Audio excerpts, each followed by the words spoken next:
like the fact that NC State has come out and said, we're going to run the ball.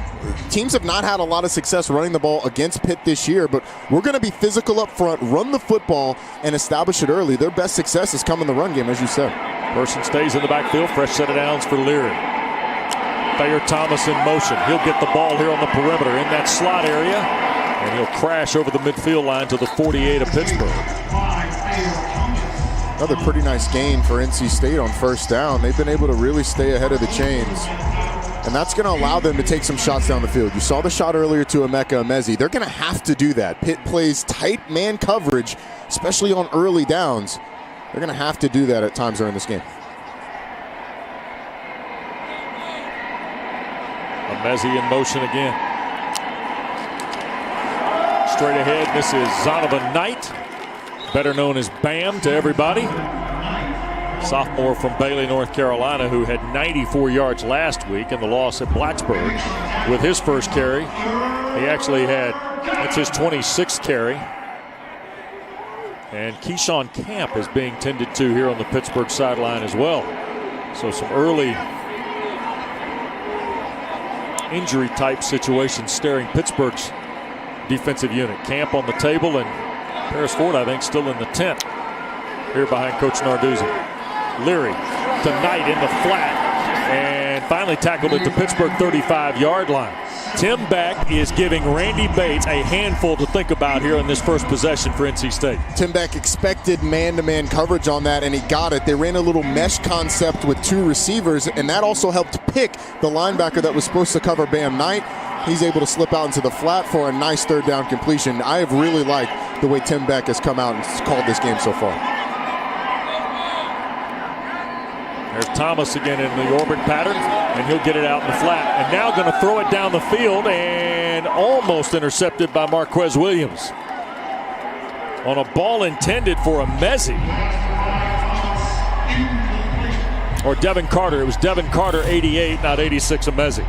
Well, Thayer Thomas threw the jump ball. He probably should have just eaten this one or thrown it out of bounds, but he's counting on his receiver to make a play. Thayer Thomas, a baseball player as well, so that is in the scouting report, no doubt, for Pitt. There's Tim Beck, offensive coordinator, quarterback's coach for the Wolfpack. Second in the full 10 for Leary, and here comes Pittsburgh with the pressure, dumps it to Knight in the flat, and he'll be taken down. Devin Danielson, big 300-pound redshirt sophomore, moves well for Narduzzi's front. He got out of the space and able to get over there near the sideline to make the play on Knight. 55, offense, 10-yard penalty, second down. Tyrone Riley, the left tackle, tagged with that one, Roddy. Yeah, he was. It was actually a really nice call for NC State against a blitz from Pitt. It was a better play by Danielson to get out there that is obviously negated with the block in the back. See 55 leading, just gets Jason Pinnock on the back. It's a pretty nifty play by Pinnock, turning his back. It's a pretty nifty play by the senior defensive. Did you ever back get called for blocking the back? I did not, but I would have been the senior that would have done the move that Pinnock just did. You know, those are those Jedi moves. Never got called for blocking the back. Here's Leary, long throw, looking for Thomas, and broken up on the play by DeMar Hamlin. And a flag has gone down here. This might be pass interference on the Panthers. Paris Ford back on the field will litigate. Paris Ford fresh out of the tent already. Yeah, fresh out of the tent and into litigation with the officiating crew. It's pass interference on Hamlin, I think. Pass interference, number 3, defense, 15-yard penalty, and an automatic. First down. Guys, for someone who has been called for a block in the back on a screen similar, I don't like that call at all on Tyrone Riley. At the last second, the DB can't turn his back to get a flag drawn there. I don't like that call at all, but I loved the screen call by Tim Beck to get them back into what would have been a third and manageable. Well, now the penalty gets them the first down. Yeah, and that was a good call on the pass interference. That's Emezi in motion. Look at Leary. Play fake, now shoots it inside. And the catch is made, and that's Dylan Parham, the fullback. That was a nifty little play call there. He faked the screen to one side. Ricky Person goes to the opposite side, the same side as Parham. and they end up throwing it ahead. So it was kind of like he had 3 screen options on that one. A lot to sort out for Pitt. See Person in the backfield again, and that time they got that Cansey sticking his head in the line. Yeah. Also talking to Ike Ekwonu at the same time. Ike Ekwonu gave him a little slap on the head when he jumped across the line. Sure did. Offside. Number 8, defense. 5-yard penalty results in a first down. We spent a lot of time when you talk about Pittsburgh and Jordan Addison's start to his college career. Well, the redshirt freshman Kalijah Cansey is off to an outstanding start in 2020. He certainly is. He's going to make his presence felt during this one, but this Pitt defensive line just a little on edge early in the game, jumping off a couple of times. 3 receivers, Angeline the tight end. Here's Leary, shoots it inside off the hands of Thayer Thomas, incomplete with Ford covering. Thomas is the guy, Roddy and Eric, who looks like he's the integer you got to account for in the offense. Yeah. They line him up a lot of it. We've already seen him in orbit, 2 or 3 times, catch a ball on the flat, he'll run the go. Looks like he's the guy that kind of keys a little bit of what they're going to do. Yeah, he operates that slot area. You see him to the top of the screen, third man from the top. And he's a tough cover in there in the slot. That pass from Leary just a little behind him. Second and the full 10. Leary going to show you the mobility now. Back to the near side, inside the 5. Did he get in before he got knocked out? There's a flag down. He's measured out at the 3. And it's going to be a hold on NC State. Holding. Number 8, offense. 10-yard penalty.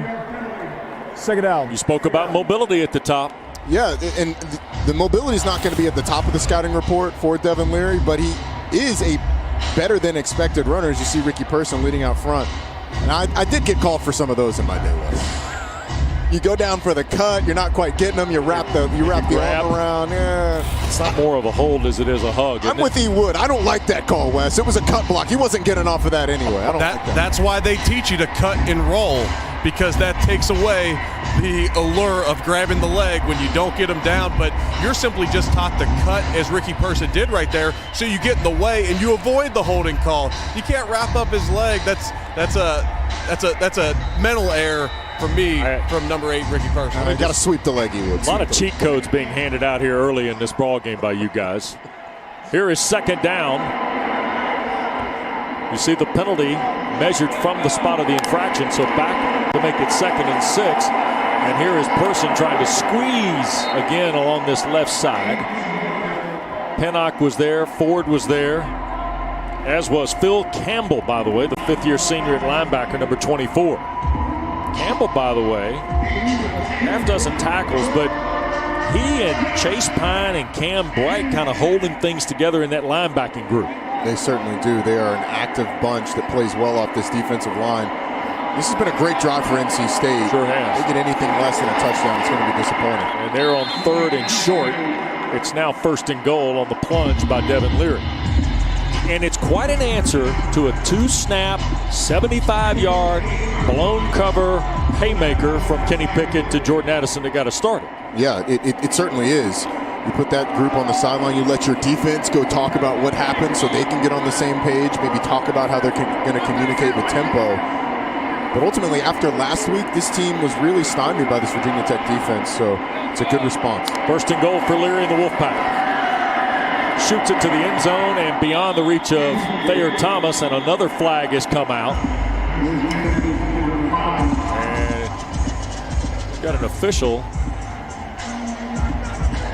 shaking up here underneath the goalpost. Stuart Mullins, the referee, making sure everybody's all right.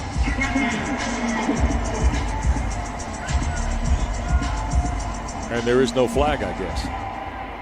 They picked it up.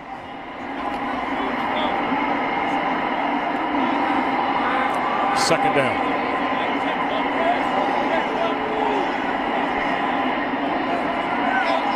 NC State, 8 touchdowns, 9 offensive possessions in the red zone, and there's a run by Person that's turned away.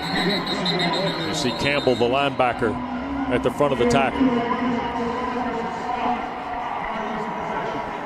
NC State generally has avoided on this drive, avoided the 3rd and long. This one is going to be about 7 yards to the end zone. Right.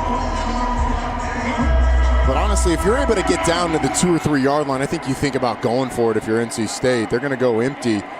This is where the mobility of Devin Leary may come in to play. They clear it out. Just get to your quarterback draw. Sorry, Wes. 3 for 3 on 3rd down is NC State. Leary to the end zone. Caught. Touchdown. Kerry Angeline, the tight end. Second touchdown catch of the year for Angeline. And the Wolfpack answers Pitt's opening score.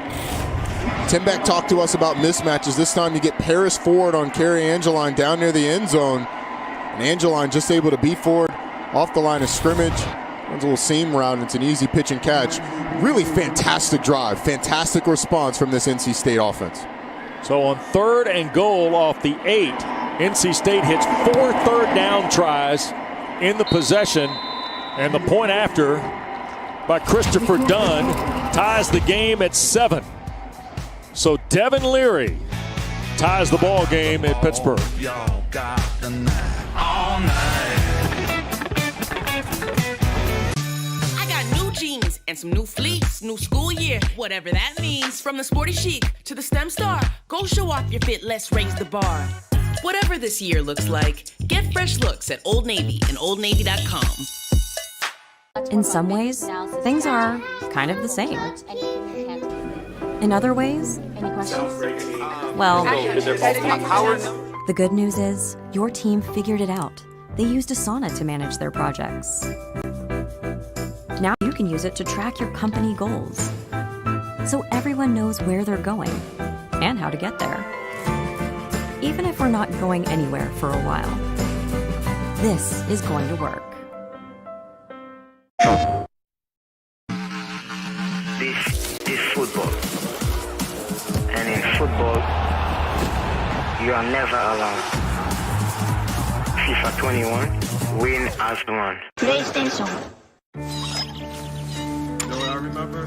Today tastes like it's all fired up. Like it's cooling down. Tastes like open air and closed eyes. Today tastes like a Sunday ritual, and it never tasted this good. Hulu has live sports. Really? But we can't shoot commercials right now. So Hulu put our faces on some other guys' bodies. Take it from me, deep fake Saquon Barkley. And me, Baker Mayfield's face on not Baker Mayfield's body. Hulu has live sports. We believe in good we can all afford. From coffee that opens more eyes to black business to 100 shades of beautiful.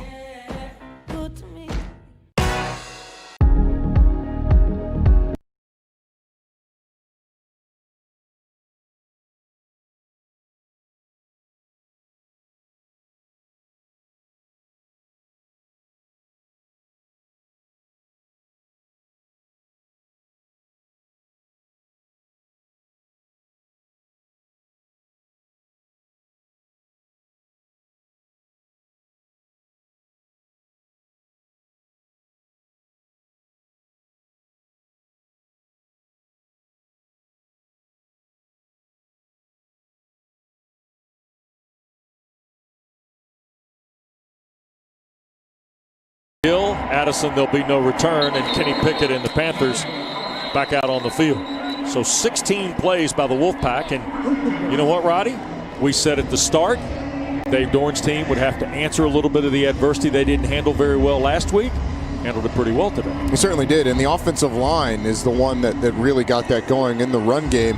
And now it's up to Kenny Pickett in this offense. They were explosive due to a blown coverage by NC State.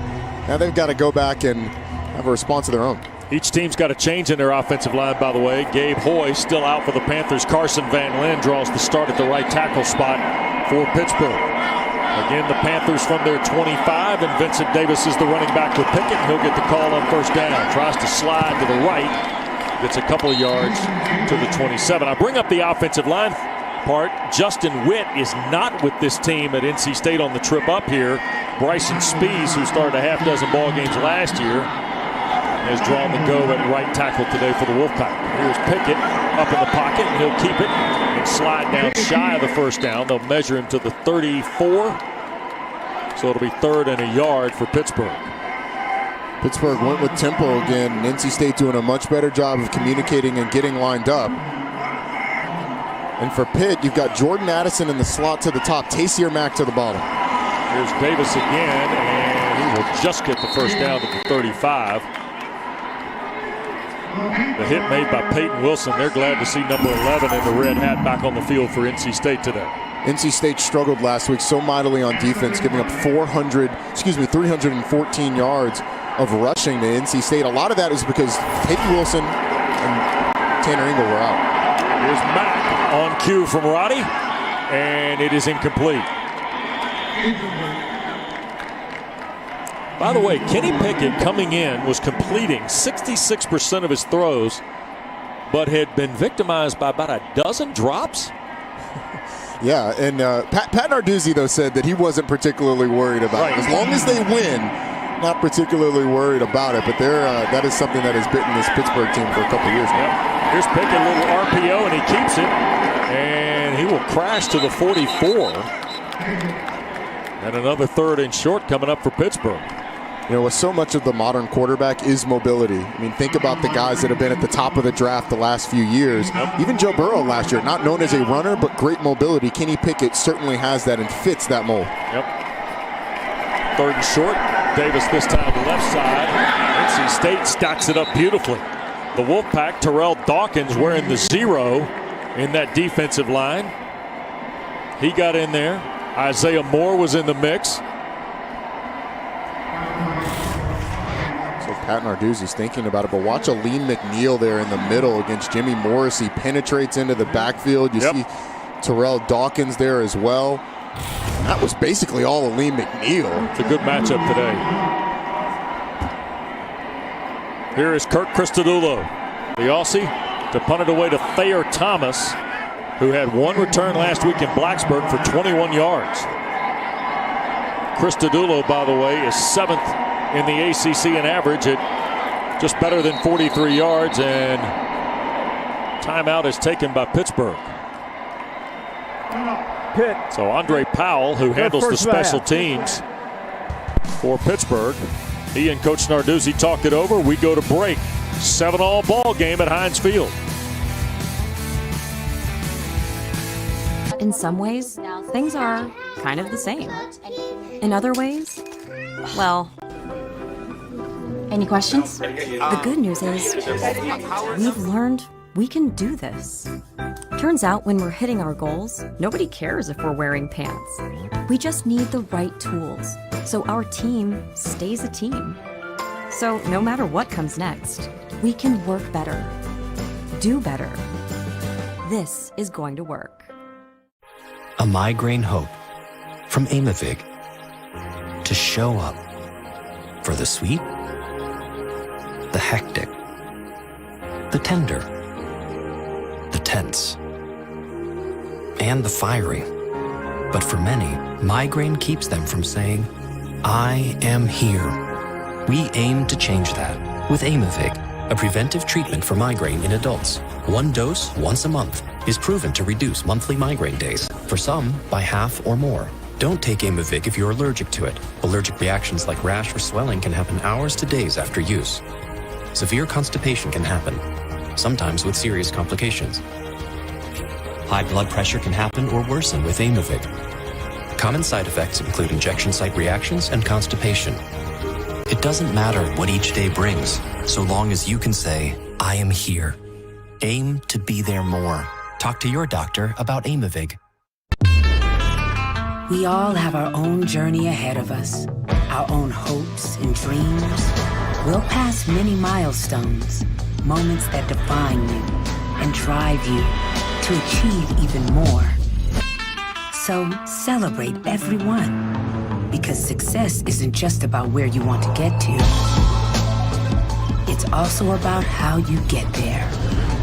And cut on rehearsal. Well, NC State ties the ball game after the early haymaker from Pittsburgh. It's 7-all, and then Wolfpack picks up a big third down conversion, Eric, and now Pitt's going to punt it back to him. And Tim Beck's already looking at his play chart. Absolutely. And when you looked at this game on the front end, everyone was talking about Pitt's defense. What does Tim Beck come out with? He was so multiple. He used hard counts. He ran the football. He used a trick play. He threw out screens, and on 3rd and goal, he gets to an empty set and uses his 6'7" tight end against 6-foot-tall Paris Ford and exploits that matchup as well. Thayer Thomas will wait on the punt from Christodoulou out of the Pat Narduzzi timeout. And that ball checks up inside the 20 and out of bounds over toward the NC State bench in front of the offensive coordinator. Wolfpack's got to feel pretty good with Devin Leary at the wheel. 5 of his first 8 for 26 yards. The touchdown to Angeline. They also ran the ball for 44 yards. Ricky Person 26 yards on 5 carries, Roddy, in that opening drive. And Devin Leary wasn't as sharp as he could be as well. Missed a couple of throws on Thayer Thomas. So there is an opportunity for this NC State offense to improve even from what we saw from drive 1. The thing that I was impressed with was his offensive line, though, early on. And we told you Bryson Spees, 56, starting at the right tackle spot instead of Justin Witt, who would have made his 25th start today for Coach Doran. Empty set again, 3 to the wide. Here's Leary launching down the field and overthrows his intended receiver. And that was Anthony Smith. Yes. Freshman from Huntington, Maryland. And that's another one that Devin Leary missed. If he keeps that ball in bounds down the field, Smith's got Paris Ford beat. 2nd and 10. Leary this time a little shorter route. And that's Porter Rooks. That's his 3rd catch of the season. He had played a lot of ball. 61 snaps in the first 2 games for the true freshman from Myers Park in Charlotte. So now all of a sudden 3rd and a couple facing the Wolfpack. Remember, they're 4 for 4 on 3rd down the opening drive, including the touchdown. Bam Knight's come in the backfield with Leary. Looked like on that first fake snap, Paris Ford was almost at the defensive line mark. Angeline looks like he might be uncovered here, Rodney. There's the throw to him and the first down. Right at the 32-yard line.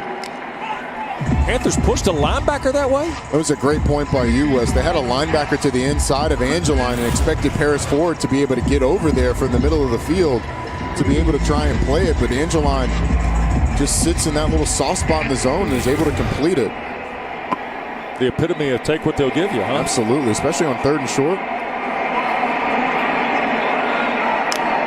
Knight stays in the ball game. Tries to get to the outside. There's a flag for a face mask on Kalijah Cansey as Bam Knight worked his way to the 34. Personal foul. Face mask. Number 8. Defense. 15-yard penalty and an automatic. First down. So another penalty here on the Panthers. It's been a killer, and Kalijah Cansey's going to see a lot more time. You see, yeah, there's no doubt about that. But Keyshawn Camp went out on that first drive, and he is now sitting on the sideline. So we're going to see Kalijah Cansey. We're going to see David Green, Tyler Bentley, a lot more in the absence of Keyshawn Camp. Yep. So now 1st and 10 near the 49. That's Jordan Houston in motion. And he'll get it out the screen out in the flat and took a big lick. Wow. Brandon George, I think, nope, 38, Cam Bright. That was just a little flare pass where there looked like there was some space, but Hamlin and Cam Bright got there so quickly. Yep. And we got early movement again. Is that Cansey a 2nd time?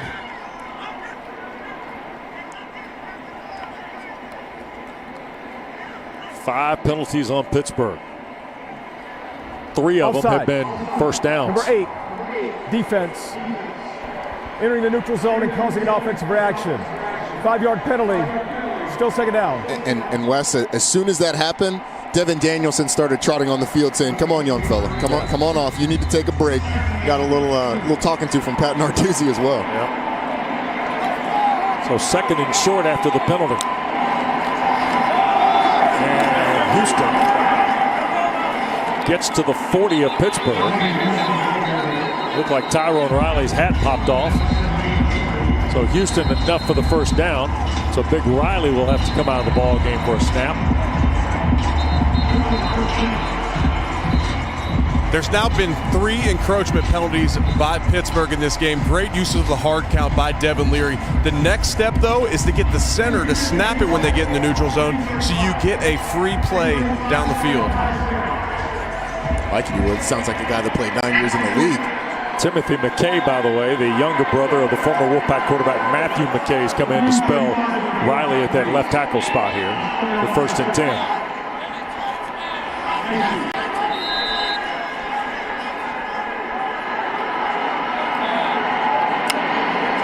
Here's Leary out of the gun. Deep shot right side. And C.J. Riley, the intended receiver, and a flag has been thrown potentially on Marquez Williams. And Pittsburgh's really frustrated now with the markers in the secondary. And you know what? Pass interference. Number 14, defense. 15-yard penalty and an automatic. First down. That is 6 penalties, Roddy, on the Panthers. 4 of them have been converted to first downs. So NC State has not had any of these passes completed, but they are putting pressure on the referees. That one's a little ticky-tack for me. That one's a little there is some contact, but they play man-to-man coverage down the field. But the thing that NC State's doing, again, is they're going to make the referees decide whether or not it's pass interference. So even when you're taking those shots and you're not completing them, you're getting yards out of it. Inside Person. And Ricky Person for maybe 3 inside the 25. A lot of personnel, Eric, also being used by Tim Beck. The packages, the designs. He is giving Randy Bates and Pat Narduzzi a lot to look at here in the first couple of series. He is, and he's using the entire field. I love these swing passes, and although they haven't gone for big chunk plays, it continues to pull people out of the box for Pittsburgh, which should loosen up the box to hit some run plays. Well, Bam Knights come back in now. 2nd and 8. We'll call it from the 24. Leary wants to throw. Ball got knocked loose. He picks it back up, and he's going to end up taking the sack. That's Patrick Jones and Phil Campbell, the linebacker. Rashad Weaver as well for Pittsburgh. First time they've even come close to getting Devin Leary, and it was a ball that got banged out of there. Looked like Jones might have gotten a hand on it to knock it away. Couldn't tell whether it was the fact that Jones drove Bryson Spees into Devin Leary or if he got a hand in there himself. But either way, it's the same result. You have the longest third down for NC State of the day. Yeah, the Wolfpack 5 for 5 on third down. They pick this one up. They'll stop the presses. Pittsburgh now in their 3-down look, and this is an extremely tough look for the offensive line. They'll get about 6 guys at the line of scrimmage, and you never know who's coming. And they do a great job on defense, Randy Bates does, of mixing and matching who's going to come. Well, and NC State was trying to get something set, and the Wolfpack instead elects to call a timeout. 7-all ball game when we come back to Heinz Field. With the Home Depot app, your phone is your most powerful tool. Find just what you need in a snap. Get a second opinion in seconds and have it all delivered free. Download today. The Home Depot, how doers get more done. Today tastes like a home game, like a huddle. Tastes like we're bringing the heat and like a front row seat.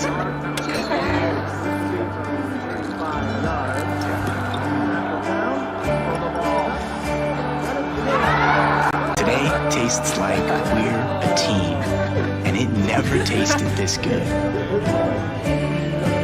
In some ways, things are kind of the same. In other ways, well, any questions? The good news is we've learned we can do this. Turns out when we're hitting our goals, nobody cares if we're wearing pants. We just need the right tools so our team stays a team. So no matter what comes next, we can work better, do better. This is going to work. A migraine hope from Amavig to show up for the sweet, the hectic, the tender, intense. And the firing. But for many, migraine keeps them from saying, I am here.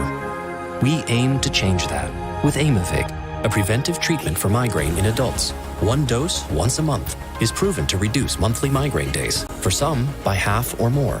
Don't take Aimovig if you're allergic to it. Allergic reactions like rash or swelling can happen hours to days after use. Severe constipation can happen, sometimes with serious complications. High blood pressure can happen or worsen with Aimovig. Common side effects include injection site reactions and constipation. It doesn't matter what each day brings, so long as you can say, I am here. Aim to be there more. Talk to your doctor about Aimovig. Hulu has live sports. Really?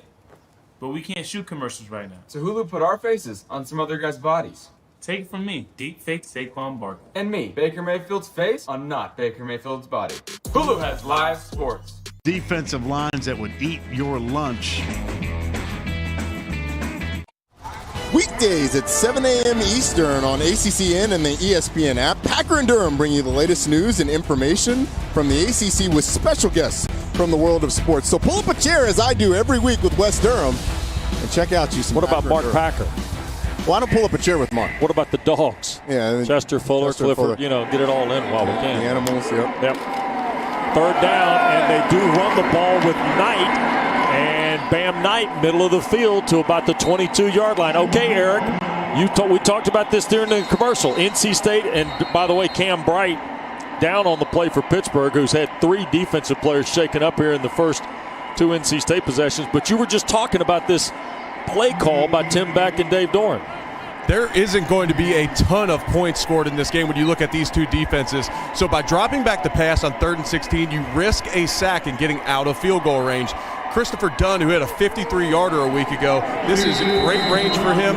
You get 6-7 yards there and take the risk of getting out of field goal position away. 40-yard field goal try to put the Wolfpack in front. Dunn hit from 53 last week at Blacksburg.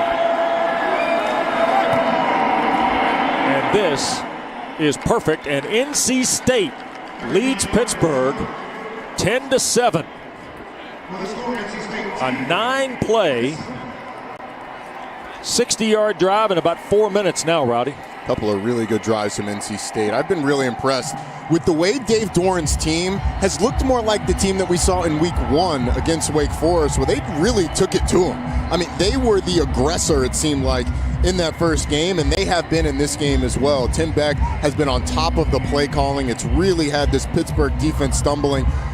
Devin Leary has not been under pressure except one time, which is incredible against the Pittsburgh defensive line that's as good as this one is. So Devin Leary off to a good start. He's 8 of 12 for 44 yards. NC State's got a 7.5-minute advantage in time of possession. And now the onus goes to the Pitt offense.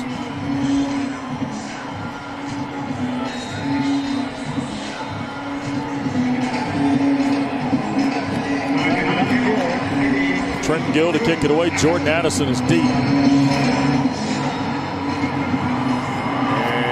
Addison will let that hit. Panthers' 3rd possession will start from its 25-yard line. Well, Dave Doran, of course, 93 graduate of Drake, 48-year-old native of Shawnee Mission, Kansas, took the NC State job 8 seasons ago. He alternated between Pete Thomas and Brandon Mitchell his first year, and then they kind of settled in, Roddy. Jacoby Brissett took every snap of the 14-15 season, and then the next 3 years was Ryan Finley. 61 ball games in just 2 guys. But then a year ago, Matthew McKay started. Then all of a sudden, Bailey Hockman got a couple games, and they finished with Devin Leary. So the quarterback stability, it's been narrowed a little bit, but Leary's done a pretty good job here today. Certainly has.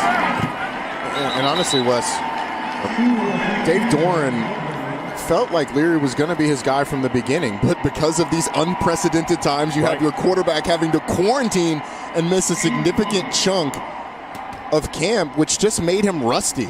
And so him coming back has certainly given this offense a boost, and it looks like they are playing with a lot of confidence. There's Tim Beck.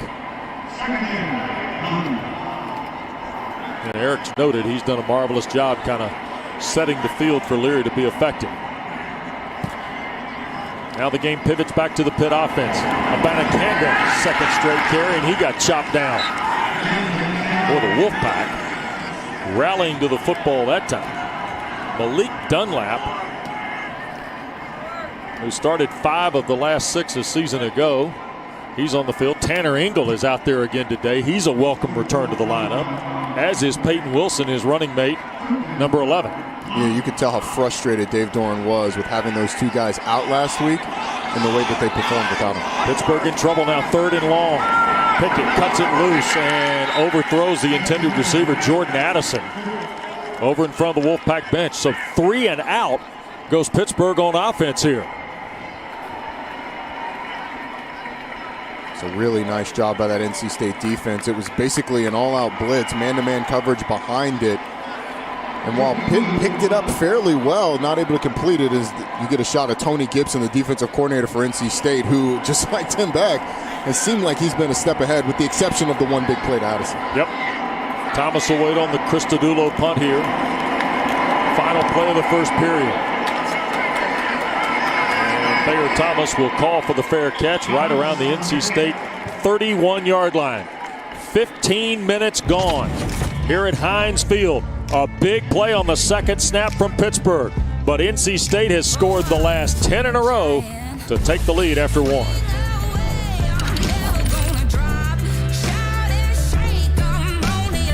With the Home Depot app, your phone is your most powerful tool.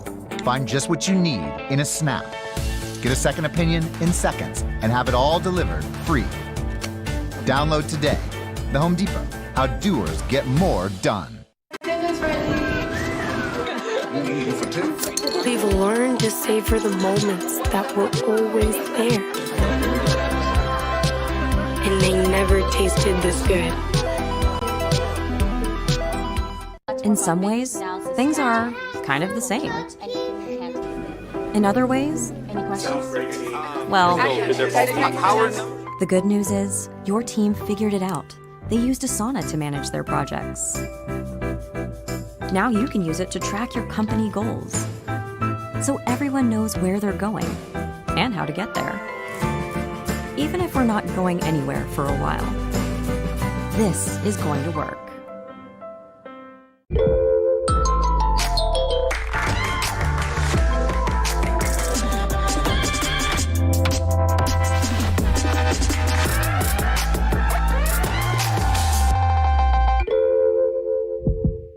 Still your best friend, and now your co-pilot.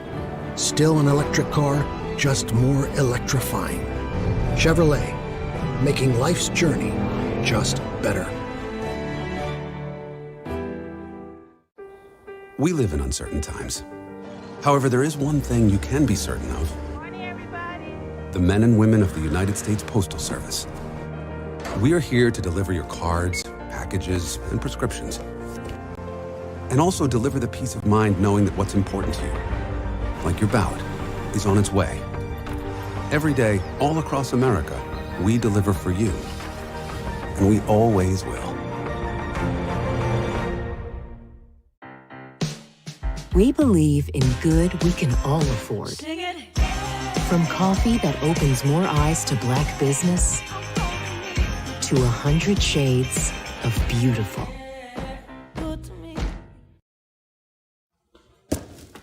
Man, shopping at Academy is such an experience. It's like fun you didn't even know you needed. All over the place. It's everywhere. What? Oh, okay. Yeah. Yeah. So help me if you want to. I'd love to.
And while they pause on the field, they help McKay from the grass surface here at Heinz Field.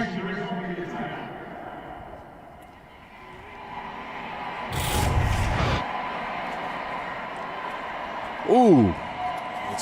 That's what happens when you're one of those offensive linemen. E. Wood knows it as well as anybody. Those bodies flying around and sometimes you get rolled up.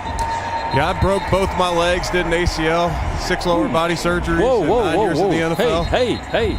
Yep. Okay. It can happen up there in the trenches now. Roddy. I got aggressive real quick. Yeah, it did. I don't know we needed all that, but thanks. Just rolled that right on out there, didn't you? Yeah. It's amazing how it rolls off the tongue, too, as many times you got to recite that in any doctor's visit or anything else. I hear you. Emezi in motion. Second in the full 10. Emeka the catch. Ooh, and a good hard run. DeMar Hamlin knocked him down at the 35, but Emezi, who, Roddy, remember a year ago, went to Kelvin Harmon's number 3, and I think a lot of people thought he was going to take that leadership role. And we get another jump into the lane, and that time it looked like Servassier Dennis tried to step in there. And here's another penalty, I think, on Pittsburgh. Offside.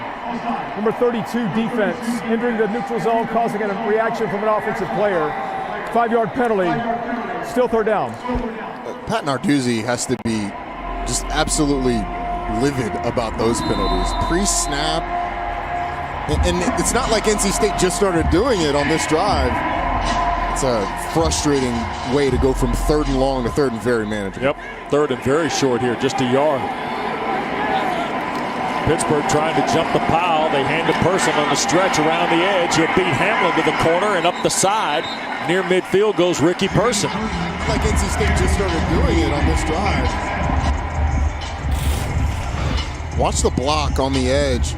Looks like number 28, Aram again, just staggers DeMar Hamlin and allows Ricky Person to get to the outside. And sometimes a block doesn't have to be perfect, but if it's physical and it brings a punch, it does the job. And Paris Ford was trying to do his best Troy Polamalu impersonation, trying to jump the line of scrimmage. Here's Leary. Spins it for Devin Carter on the near side. And Carter will spin to the 35 against DeMar Hamlin. Now, Devin Carter is 6'4", former Clayton Comet, redshirt sophomore from just outside of Raleigh. Emezi 6'3", and Leary now going to put it up deep. Downfield, Emezi for the touchdown. And Marquez Williams was the guy defending Emezi.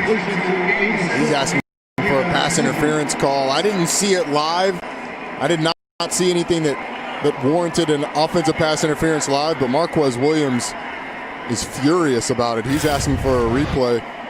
We'll get another shot of it. It's a fantastic job of Emezi of adjusting to the football. Wow. With the hand on the back, I can see where Marquez Williams would feel that, but there wasn't the big push that you expect. It's a veteran move by Emezi. 12:56 to go first half. It's a 35-yard strike from Devin Leary to Emezi. Dunn's point after is good.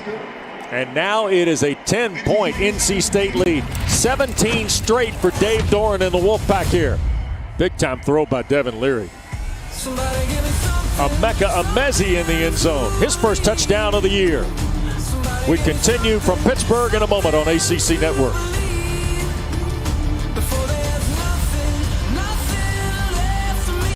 Hey, hon, I'm gonna order some pizza for the kids. Or order Subway. We ate foot-long subs all the time growing up. They ate it so much, Dad opened one up in the shed. What's in the turkey breast? Turkey breast. Interesting. What's in the Italian BMT? You come here every day. Good food that's good for you? Well, good for you. Now get a free footlong when you buy 2. And order ahead for quick and easy pickup. Because it's footlong season.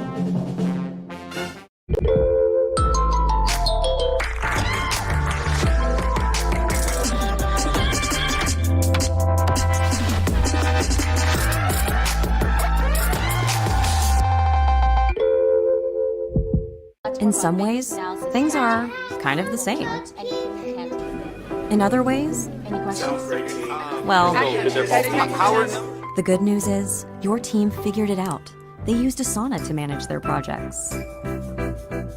Now you can use it to track your company goals, so everyone knows where they're going and how to get there.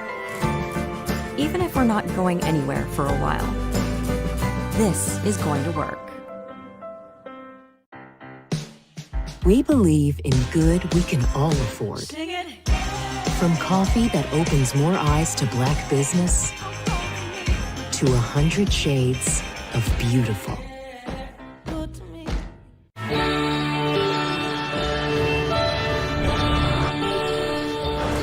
When the middle of nowhere is somewhere. The all-new Chevy Trailblazer.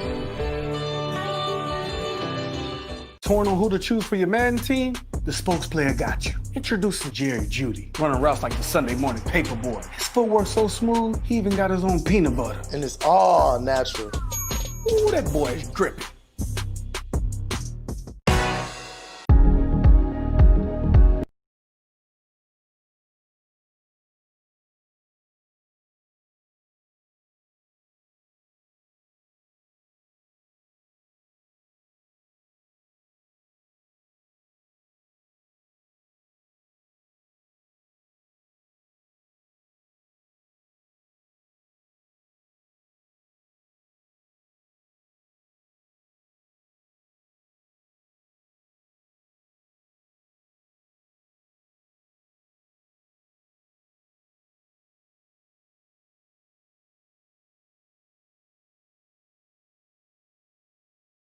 Well, Tim Beck lit up this week when I said, hey, Coach, Pitt's going to challenge you. How much are you going to throw the ball downfield? He said, look, we're going to take our shots. And boy, have they taken their shots so far in this one. The first one that they completed to Emeka Emezi goes for a touchdown. Jordan Addison will signal for the fair catch, and that'll put the ball at the 25 for the Panthers. By the way, Pickett to Addison on the second snap of the game for Pittsburgh. 75 yards. Panther offense has only generated 18 yards since, Roddy, in their last 3 possessions. Yeah, Tony Gibson on this NC State defense has been aggressive, and they have played well. We mentioned the fact that Peyton Wilson and Tanner Ingle, their top 2 tacklers from a year ago, are back in this game. So that means Drake Thomas gets to go back to his regular position of Sam linebacker, which apparently has shored up a lot. Pittsburgh defense been banged up here a little bit in this first half. See what the offense behind Mark Whipple can get going. Pickett moves in the pocket to his right and will dig out for about 5 yards to the 30. Play was starting to break down around him. C.J. Clark, big 300-pound redshirt freshman from New London, North Carolina, was flushing him out.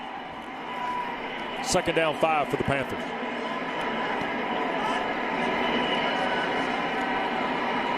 Pickett, lots of time.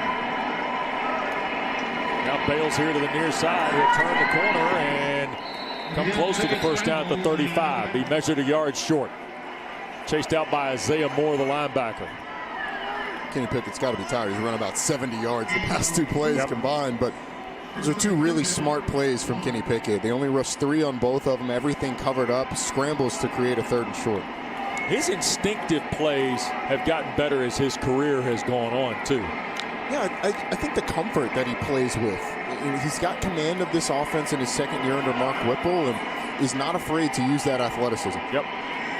3rd and short now for the Panthers. Pickett, the quick throw, trying to go to Mack, who got wrapped up. Cecil Powell, the sophomore from Fort Lauderdale, Florida, who was a wide receiver and then played corner a season ago. Got a hand in there to scrape it out of Taysir Mack's arms. I actually thought that Kenny Pickett missed this one. You had double slants at the bottom of the screen with Mack and Jordan Addison, and it looked like Addison was the one that came open, decided to go to the contested catch with Mack, and it fell incomplete. 3 and out for the Panthers. Their 2nd consecutive possession offensively of 3 and out. And now Christodoulou to punt it to Thayer Thomas. End over end toward Thomas. Takes a bit of a Pittsburgh bounce toward the 20. And that's where they'll touch it up. So the Wolfpack has scored 17 in a row. Devin Leary, getting his first start of the year, gets the rock when we come back. For a close shave, you need to get a razor and lather up. For a quick shave on the go, you need to settle for an electric. But what if you really want both? Nick Bolton here with the newest addition to our tactical line, the Bell & Howell Tax Shaver. Designed with the needs of our military in mind, Tax Shaver gives you a quick, razor-smooth shave, whether you're at home or on the go. It even has a built-in trimmer for sideburns and beards. And it works wet or dry for a great shave in even the harshest conditions. That's right, the Tax Shaver is completely waterproof. In fact, you could even use a Tax Shaver underwater and still get a great shave. Navy guys, Tax Shaver is small and compact, so it slips easily into any pocket. Yet it also has 3 powerful rotary heads that can easily take on even the coarsest hair. To prove it, I'm going to do something I never do. Shave.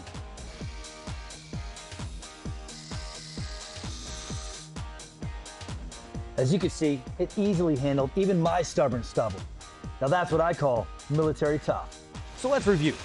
Tax Shaver gives you a quick, razor-smooth shave, features a built-in trimmer, works wet or dry, even underwater, and has 3 powerful shaving heads. I mean, there's just nothing like it on the market today. Act now to get your Tax Shaver for this special TV price of just $29.99 with free shipping. It's the only shaver that features genuine Bell & Howell precision and quality and is backed by our 10-year warranty. That's right. Call or click today to get your Tax Shaver and we'll ship it to you free. Act now to get the Bell & Howell Tax Shaver at this special TV price. Here's how to order. To order, call 1-800-282-8318 or go to taxshaver.com. That's 1-800-282-8318, or you can order online at taxshaver.com.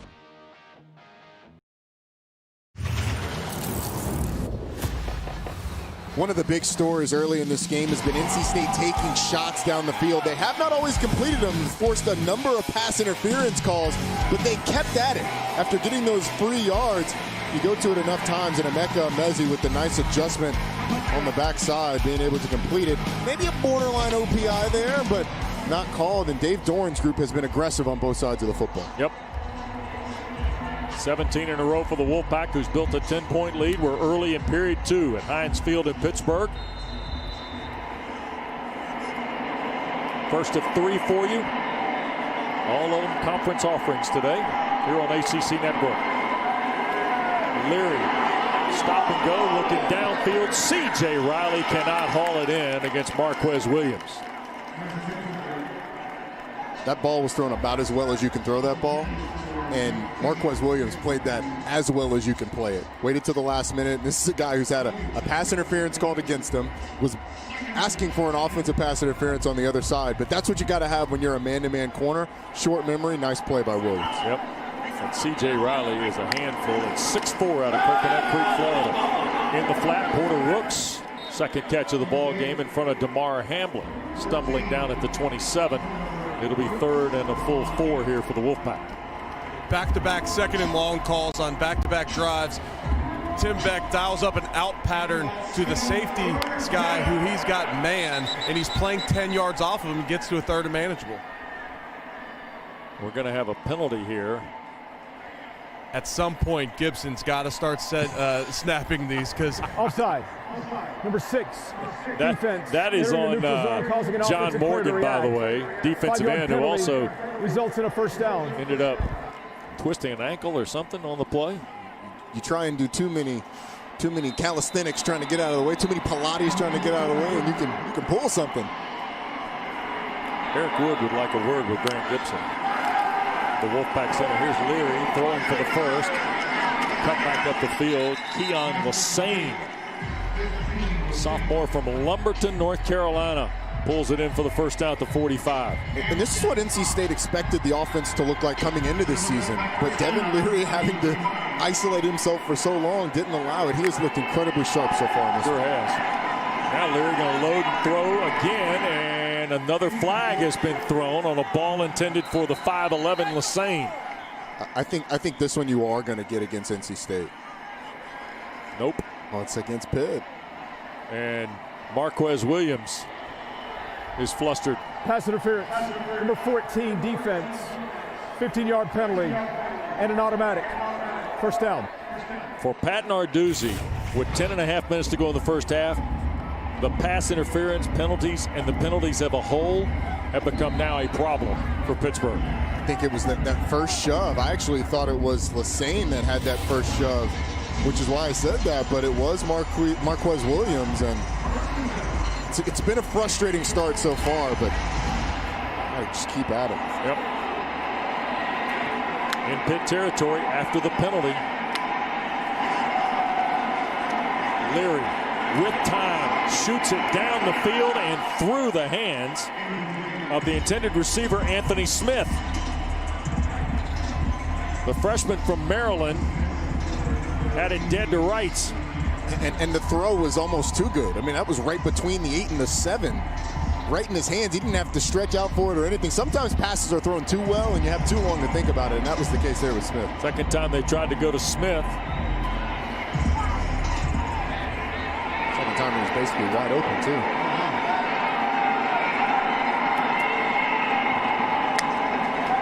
In motion, that's Rooks. He'll get the ball on the perimeter. And got chopped down, and a flag thrown from behind the play. Servassier Dennis trapped Porter Rooks in front of the Pittsburgh bench. How many flags have we had in this game so far? This will be, well, we've had 11 accepted penalties. This could be, this is on NC State, I think. Pat Narduzzi will want to back up the Wolfpack here. This will be the third on NC State. Number 84, offense. 10-yard penalty, second down. Josiah Provilian rather. Wes, right there, if you're Pat Narduzzi, you could put them in 3rd and 10, 3rd and 9, right, whatever they're going to be right there. And if I have Pitt's defensive line, I probably decline that one. And you're not in field goal range either. So 2nd and 20. About 5 minutes gone here in the second period. And now we get 5 more on a procedure call. I think Lassane. Full start. Number 15, yep, offense. 5-yard penalty, second down. A flag-filled first half, Roddy Jones. Yes, it certainly has been. And a lot of them pre-snap. That is 13 of them in the first half. 9 for the Panthers, now 4 on the Wolfpack. It has not been the cleanest first half we've ever seen. And as Eric mentioned, that Delta package, the third down package that Pitt goes to, they've already gone to this 2nd and long. Yep. Try to get Bam Knight going. Left side, cuts it back into the secondary and down to the 42-yard line. Pretty strong run by Knight. And that third down package only has 3 down linemen. You're putting the 3 linebackers on the field, and then you're having all DBs after that. So what does NC State do? They run the football, and that physicality up front pays dividends. Bam Knight has run the ball so well this year. I like the call from Tim Beck, and now they're 7, 8 yards away from being in field goal range. So Tyrone Riley was out blocking for Knight. And now we're going to get another Pittsburgh timeout here with 9:06 to go in this first half. Their second of the half. Sit tight here. 10-point lead and a 3rd down and a dozen for the Wolfpack when we come back after this. This is our moment to build a new American economy for our families and for our communities. When we spend taxpayers' money, we should use it to buy American products and support American jobs. It's time to help small businesses. We'll purchase clean energy technologies to fight climate change and enhance national security. We have to invest in what the jobs and industries of tomorrow are going to be. We have a great opportunity to build back and build back better. I'm Joe Biden, and I approve this message.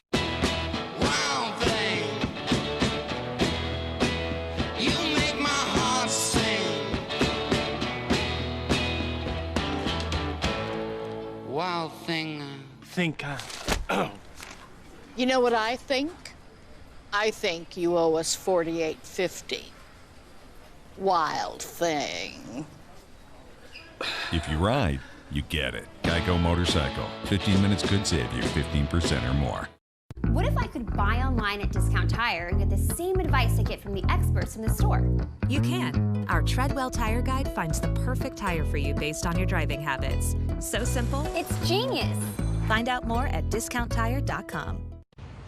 Got a taste for a deal? Want a hamburger, some fries, a drink, nuggets? Boom! Rewarded with the Wendy's 4 for $4 perk on Grubhub.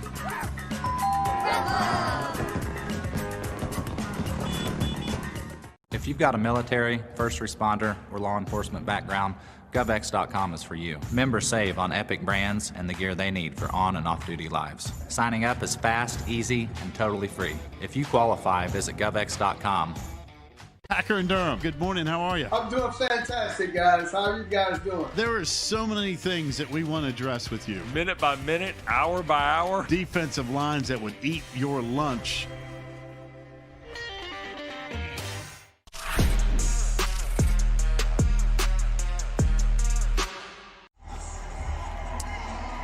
Well, we got a full Sunday for you on ACC Network. Starts at noon with a pair of field hockey matches. North Carolina, Karen Shelton's great program against Duke. Then Boston College against Louisville. And then 2 on the card from women's soccer. Miami, Virginia, followed by number 3 Clemson and number 11 Duke. All day Sunday right here on ACC Network. 3rd and a dozen. And a quick handoff to Bam Knight out of the timeout. And the play will be stopped at the 41-yard line, and now 4th and 11. And I think this is a little beyond the range of Christopher Dunn, who hit the 53-yarder at Lane Stadium last Saturday night. So here's Trenton Gill to punt. Get a shot at Tim Beck, and the job he's done is certainly worth talking about again. But the way this NC State defense is played, I like the decision to go ahead and punt it. Not that there was much of a decision on 3rd and 11, but right, you're going to give the defense. This offense is going to be pinned back deep. And Gill's punt is short. Addison a fair catch. It's inside the 15 at the 14-yard line. And that's where Pittsburgh will take over after NC State runs 7 plays. So the Panthers, who trailed by 10, and really, Eric and Roddy, the first real adversity for Pat Narduzzi's team comes in game 4 here. Yeah, and I want to see this Pitt team try and run the football and be physical up front. This NC State defense gave up 314 yards against Virginia Tech last week, and so far Kenny Pickett's got 24 yards rushing. Everybody else has 3. Yeah. So this offensive line is going to have to pick it up. I want to see Pitt string together a drive here. Pittsburgh has 27 yards of offense after the second snap of the ball game. Here's Pickett.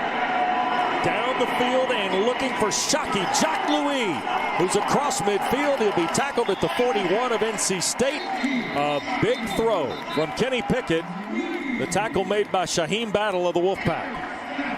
NC State only rushed 3 again. There was really no pass rush on Kenny Pickett, so the double move by Jacques Louis, he's able to find him down the field. Nice throw in front of the safety. Yep, into Wolfpack territory.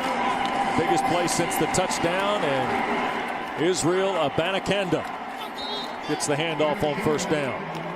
The young man from Brooklyn, New York, out of Abraham Lincoln, maybe more known for its basketball program in the borough than football, but Abanikanda came in here last week. Abanikanda had 41 yards on 9 carries and looked pretty stout against the Ville. 2nd and 8. Pickett guns it near side, catch made, stepping out of bounds. Trey Tipton, his 2nd catch of the year. I like Mark Tipton, one of those 5th-year guys. Yeah, I like Mark Whipple's decision here to say, hey, if you're only going to rush 3, we're going to have some long developing plays because we know we're going to get the protection. This is a go on the outside and a deep out from Tipton. Kenny Pickett, once again, all day to throw the football. Pickett 2 for 2 on the drive here.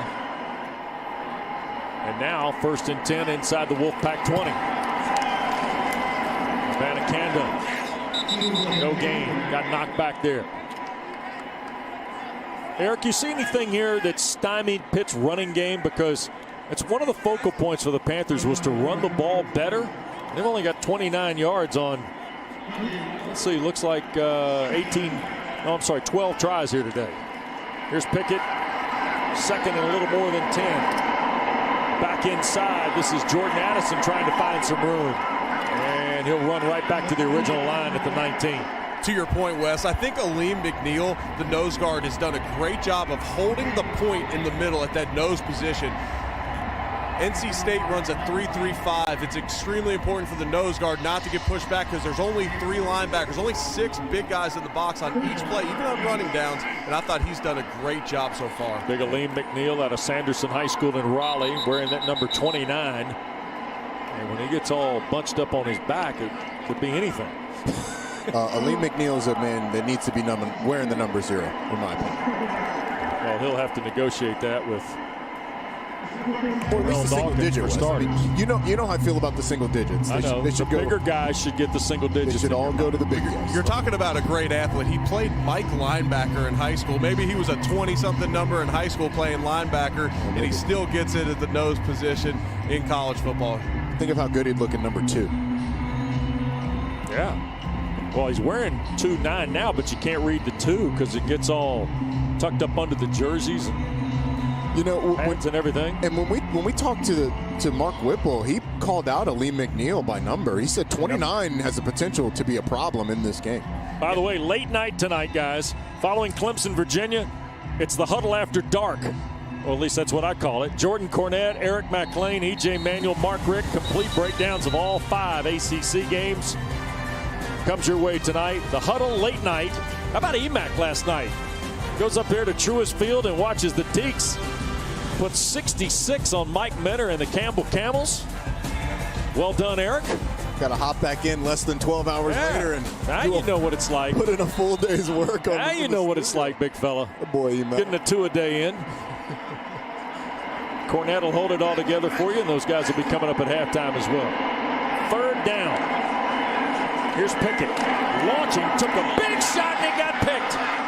Intercepted Jakeen Harris. The sophomore from Savannah trying to run it back. He's got Abanikanda to beat for the touchdown. Yeah, this one's going to come back, Wes. It was a big shot on Kenny Pickett, who's still down on the field. I think you're going to get a targeting. Roughing the passer with targeting. Number 19 defense. The play is under further review.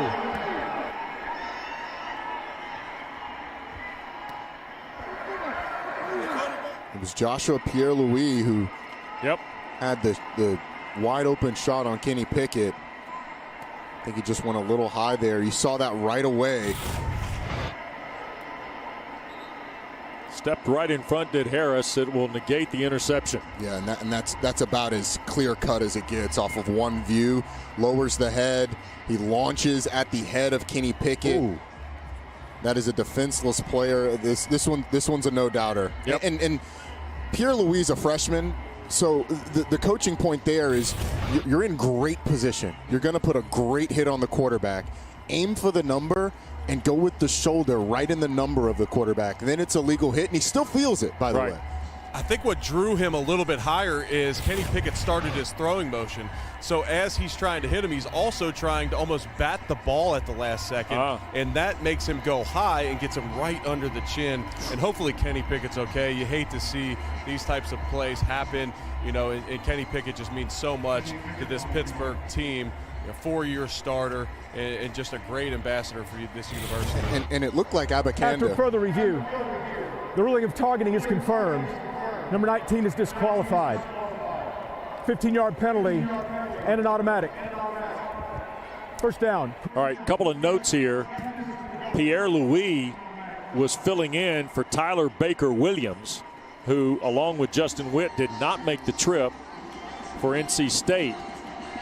So now, a little reshuffling, if you will, and this secondary has become a spot of injury. Remember, Khalid Martin went down last Saturday night in Blacksburg. Good report on him, by the way, which that was a scary-looking play, Roddy. Certainly was, yeah. I have good news on the sideline for the Pitt Panthers. Kenny Pickett was allowed to keep his helmet on, so he's got it on the sideline. He didn't even need to be evaluated in the tent, so I would expect him back in the game for this next snap. Here is Davis Bevel, by the way.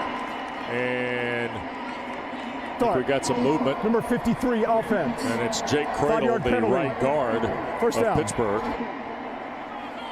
But Davis Bevel is a 6'5" redshirt freshman from Greenville, South Carolina, whose numbers on the year are very modest, 3 of 5 for 13 yards in terms of passing.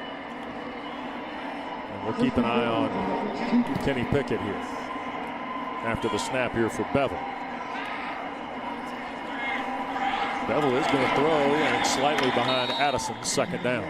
And Pickett will come back on the field, I think, for Pittsburgh here. Yep. So, Wes, you mentioned the injuries in this NC State secondary. Tayshawn Smith is out for this game. Rakeem Ashford left the game last week. Khalid Martin already down with the hit the other night in Blacksburg. Chris Ingram has not been able to come back. Yep, and Tyler Baker Williams. Inside hard running that time. That's Vincent Davis inside the 10. So 3rd and goal coming up. At the 9-yard line. By the way, Vincent Davis has had the bulk of the work. Banacanda's come in. A.J. Davis, injured last week against Louisville, not dressed today to play for Coach Narduzzi. And Wes, you're not going to see Israel Abanikanda on 3rd down. Nope. Here's Pickett, far side throw, and intended, I believe, for Addison, and he got teed up from Malik Dunlap. Tell you what, Eric, you noted this, 6'4", 220. When Malik Dunlap gets there, you know it. Yeah, he is an impressive specimen at corner, and that was a heck of a lick he put on as well on Jordan Addison, the freshman. Yep. And Malik Dunlap, what an asset he is for the Wolfpack, being able to fill in the run. We saw a big hit from him earlier. We see a big hit there. This guy could play anywhere on the field, it appears. Yep. And here is Alex Kessman, who hit 3 field goals last week in the victory against Louisville. And this one is punched through from right at about 25 yards. So Pittsburgh's on the board. They stopped the 17 in a row by NC State, and they cut it to a touchdown deficit. Wolfpack with the ball in the lead when we come back to Heinz Field. Tom Tillis made a lot of special friends in Washington, insurance and drug company lobbyists. The drug industry gave Tillis's campaign more money than any other senator, period. No wonder Tillis voted to let insurance companies deny coverage for people with pre-existing conditions like asthma, diabetes, even cancer. Corrupt Tom Tillis, best friend of the corporate special interests, no friend of ours. The SEC is responsible for the content of this advertising. Do you have a crock on your counter stuffed with utensils, many of which you don't even use? Hi, I'm Lucinda Scala Quinn, chef, author, and TV host. And with over 10 years as the executive food director for Martha Stewart, I've tried every kitchen product you could dream of. But nothing beats my Spurtles. They'll be the hardest working tools in your kitchen. It's a simple idea designed in the 16th century in Scotland for stirring oatmeal, and it makes so much sense. Think of the Spurtle as 10 tools in one. Unlike wooden spoons that are rounded at the end, the Spurtle gets in where the side of the pan meets the bottom and leaves no food behind. Here's canned tuna, and I've chopped some veggies that I'm going to scrape directly into the bowl. Scoop out the mayo in one fell swoop, and with all that surface area, you can smash it together. Stir and serve, and I promise you, you won't find a better tool for spreading. How many peanut butter sandwiches have you made in your lifetime? Use the Spurtle to whisk your eggs, pour them into a hot pan, and stir as you cook. Plus, the Spurtle makes a great egg separator. Think of how many times you're asked to sift dry ingredients. With the Spurtle, you can sift and stir. Strain out liquid, just this easy. Also, it's the best tool for folding.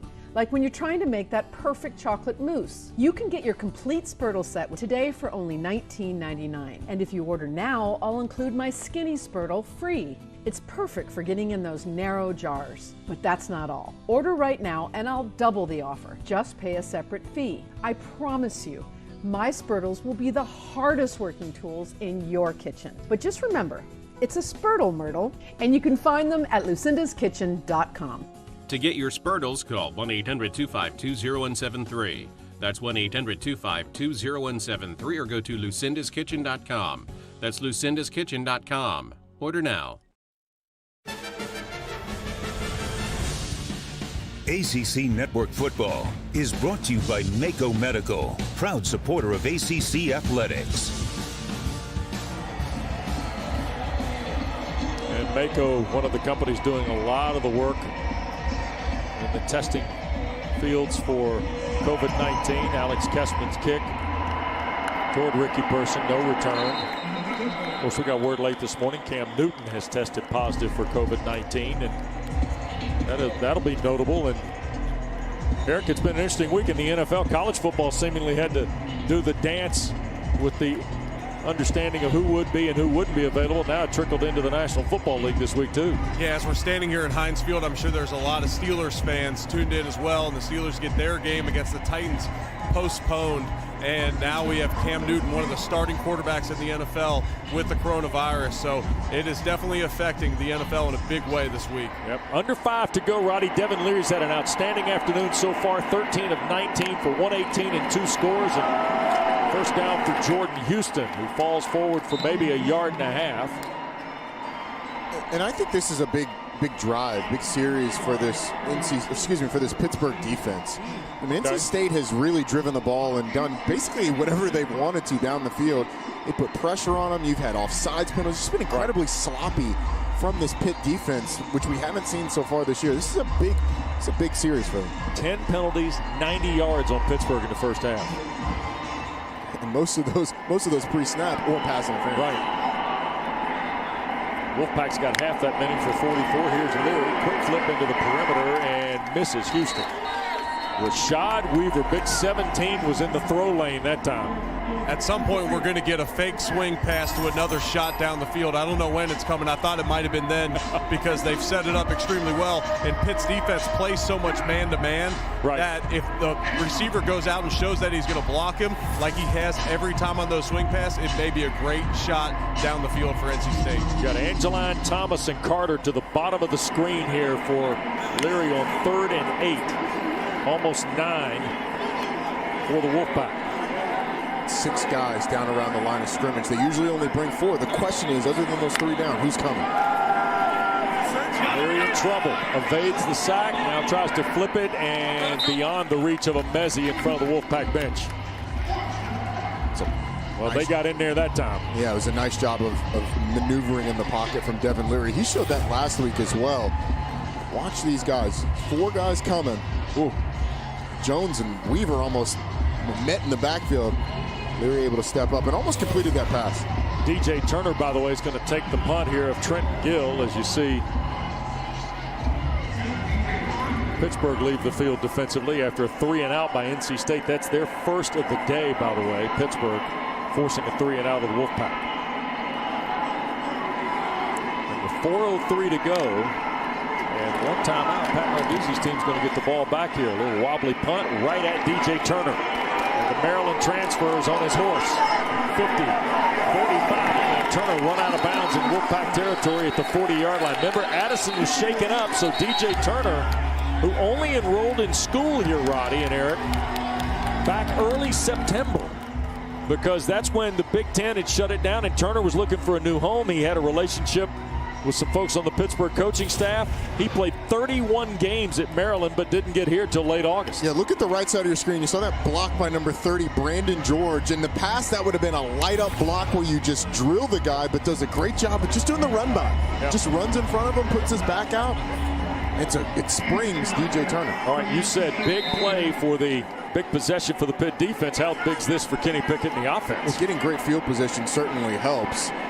I think it was bigger for the defense, though. You just needed that confidence of a 3-and-out. And now Pittsburgh elects to use its last timeout of this first half.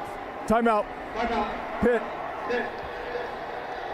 Their 3rd and final of the half. So under 4 to go, and Mark Whipple and his senior quarterback from Oakhurst, New Jersey will huddle.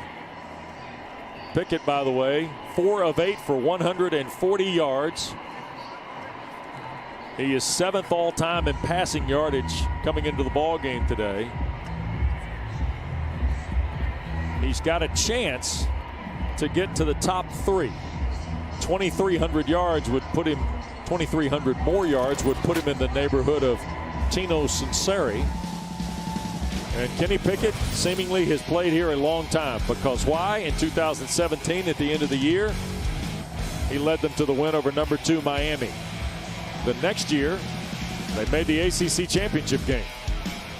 Last year, one of 4 quarterbacks in the ACC to throw for more than 3,000 yards. And he's on the Maxwell list among others. And you see the 5 touchdowns, and he's added 1 today on the long ball to Jordan Addison at the start of the game. Pickett puts it up downfield over Jacques Louis' head, incomplete. Cecil Powell in coverage for the Wolfpack. You were mentioning Kenny Pickett, where he stands on the all-time list. Current Browns offensive coordinator, former coordinator of mine in Buffalo, Alex Van Pelt leading it. I sent him a text this week. He had over 11,000 passing yards, and all he had to note, minus 119 rushing yards. That's all he had to say. Here's Pickett, second down. Guns it near side. Turner will step out of bounds, but shy of the first down by about a yard.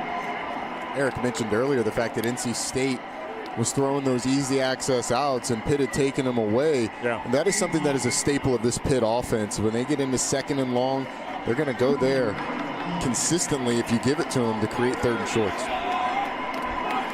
Turner and Jacques Louis go to the far side. Taysir McRotty here to the boundary on third and short. It looks like he's got one-on-one. Play fake. Pickett tried to keep it, and the Wolfpack makes the play. Aleem McNeil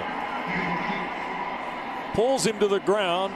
Tayon Palmer was back there, the safety, but it's McNeil, big 29, who's winning that battle inside. Yeah, Lee McNeil does a fantastic job. Palmer coming off the edge in place of Josh Pierre-Louis. Those two guys meet there. How many times have we called Lee McNeil's name? Yep. He's having a fantastic game. We thought it might be a good matchup, Eric. It's proved to be. It has been, and he's edging out Morrissey there. That was not his guy, though. That wasn't Jimmy Morrissey, the center. That was Gabe Hui, the tackle. Here's Pickett again. Reroutes it. Goes to Turner. Caught on fourth down. And Pittsburgh picks it up. Gutty play by Pickett. Well, it was Kenny Pickett made that play because Jordan Addison's open. DJ Turner is open as soon as he completes his route on a little whip route. But Pickett's ability to evade the rush and then get out and find Turner is what made that play on a big fourth down conversion. Yep.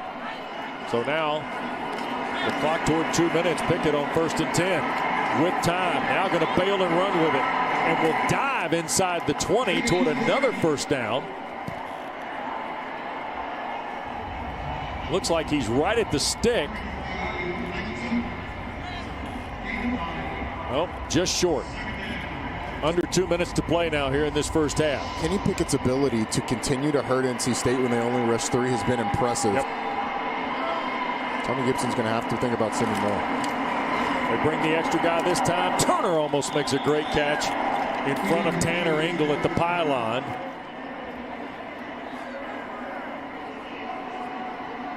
So it'll be second down, or third down and short, I should say, with 1:42 to go here in this first half. The last 3rd and 1, we saw Aleem McNeil make a big play, big number 29 in the middle. He is actually not on the field for this play, and so we'll see if someone else can step up for the Wolfpack on this 3rd and 1. They plugged C.J. Clark, a redshirt freshman, in there. They're going to hand the ball to Vincent Davis, and he will have the first down and more. Got to the 15 and then finally got turned back by Vi Jones, one of the linebackers. Looks like Tanner Engel's down, West number 10. Missed the game a week ago. Tell you what, Engel is one tough cat. He is, and if he, we'll see how serious it is as he's going to be tended to, but that would be another injury in this secondary that's already down. Yep. 5 players by my count so far. Rakeem Ashford was doubtful for this game. Yep. I've not seen him so far, but he's the guy who played in place of Tanner Engel a week ago. Right, Rakeem Ashford doubtful for the ball game. Khalid Martin was shaken up last week. He was also helping after the Ashford injury, right? Yeah. Tyler Baker-Williams announced last night not making the trip. And then you mentioned Ingram and Smith, who are corners. Then Pierre-Louis ejected for the targeting call early in the ball game.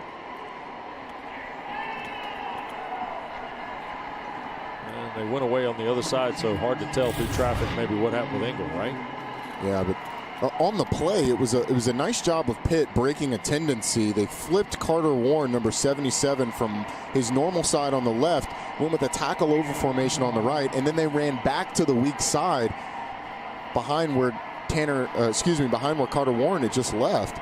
And that was something that NC State kind of pointed out to us. They love running behind Carter Warren. Yep. So what do? They go the other way, break the tendency, and they're able to get the first down. They've had some awfully good tackles at the University of Pittsburgh. Carter Warren is a redshirt junior from New Jersey.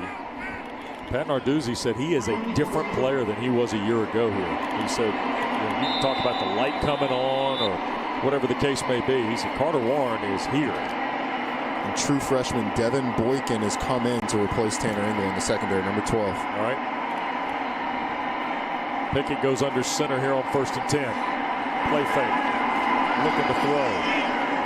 Jacques Louis in space and a big-time wrap. That's Boykin, the freshman you were talking about, Roddy, out of Greensboro, North Carolina.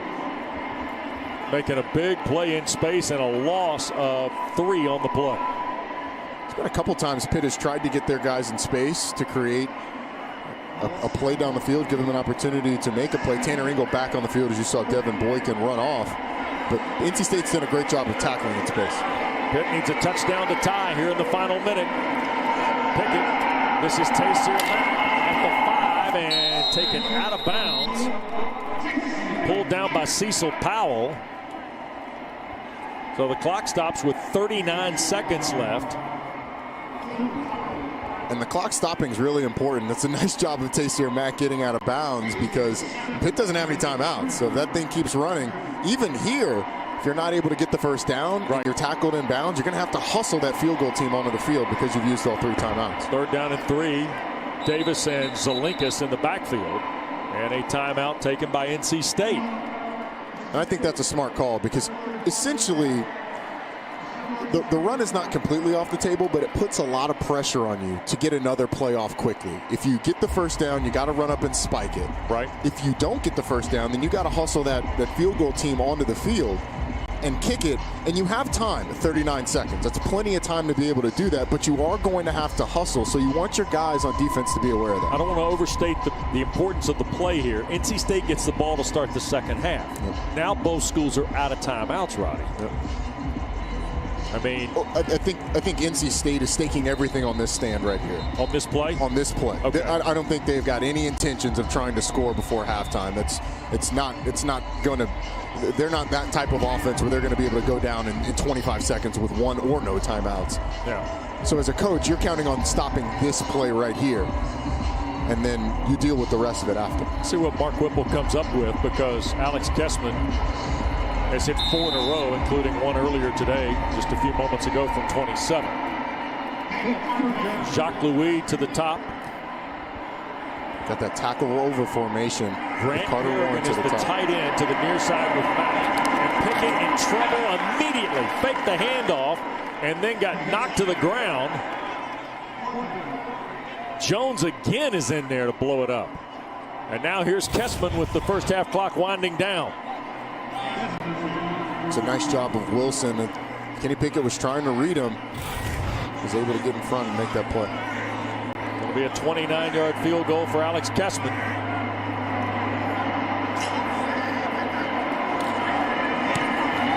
And the kick is good. That's now 5 in a row for Kessman. And Pittsburgh to within 4 of the Wolfpack. With 4 seconds to go in this first half. And I think what the last 2 drives have given Pitt is a little bit of confidence going into the locker room, especially defensively. I mean, NC State had basically done whatever they wanted to on the offensive side of the football, but Pitt getting that stop and then the subsequent score has done a nice job of really changing the momentum of the first half. Don't forget the huddle at the half. Check of our first 30 minutes. Also a look back at last year's ACC championship game, which will be replayed tonight. Frank Howard Field, Memorial Stadium, Clemson, South Carolina.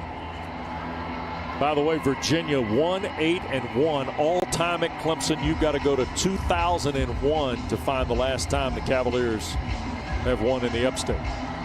it's going to be a great test for Virginia to see how far they've come from last year to this one. Right. This Clemson team is not quite as good as the one a year ago right now. And we'll see where Virginia is.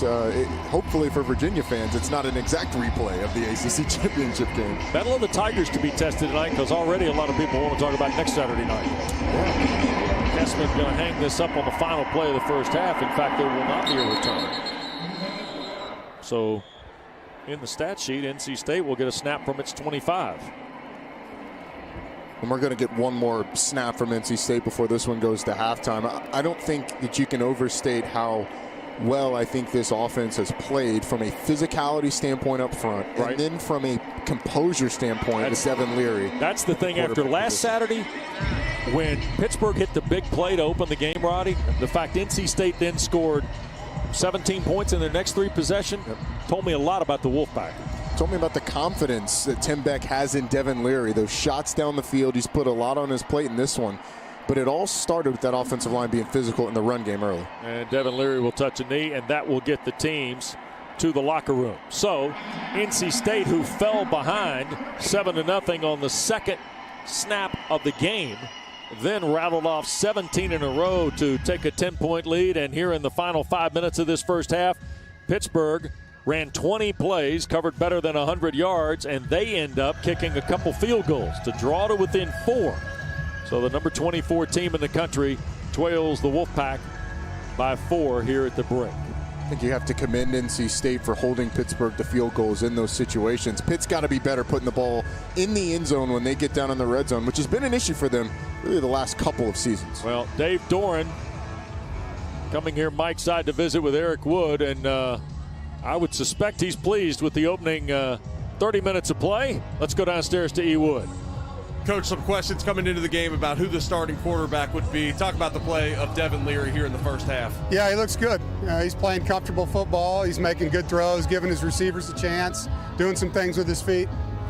Your defense is flying around, making some big hits out there. Yeah. Did they come out with a chip on their shoulder after last week? Yeah, I mean, they're embarrassed is a nice way to say what they did last week. So there's a lot of pride in that group and on that side of the ball from a coaching staff standpoint. And these kids are going to battle. It's going to be a great 4-quarter game. I mean, Pitt's a really good football team. Thanks, Coach. All right, thank you, guys. All right, Dave Doran, thanks for the visit. NC State came in here, survived the early haymaker from the Panthers on the picket to Addison. Touchdown, came back. Touchdown to Angeline. Field goal from Dunn. The big ball to Emezi, and the Wolfpack's up 4. Jordan Cornette in the huddle is next. You've got a lot on your mind. We'll put a lot on your table.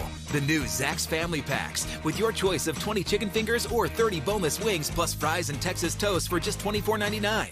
Only at Zaxby's. Order ahead or pick up in the drive-thru. Hey guys, if you're experiencing erectile dysfunction, you can now get treated anywhere. Like here, here, here, even here. Okay, maybe not there. That's why we built Roman.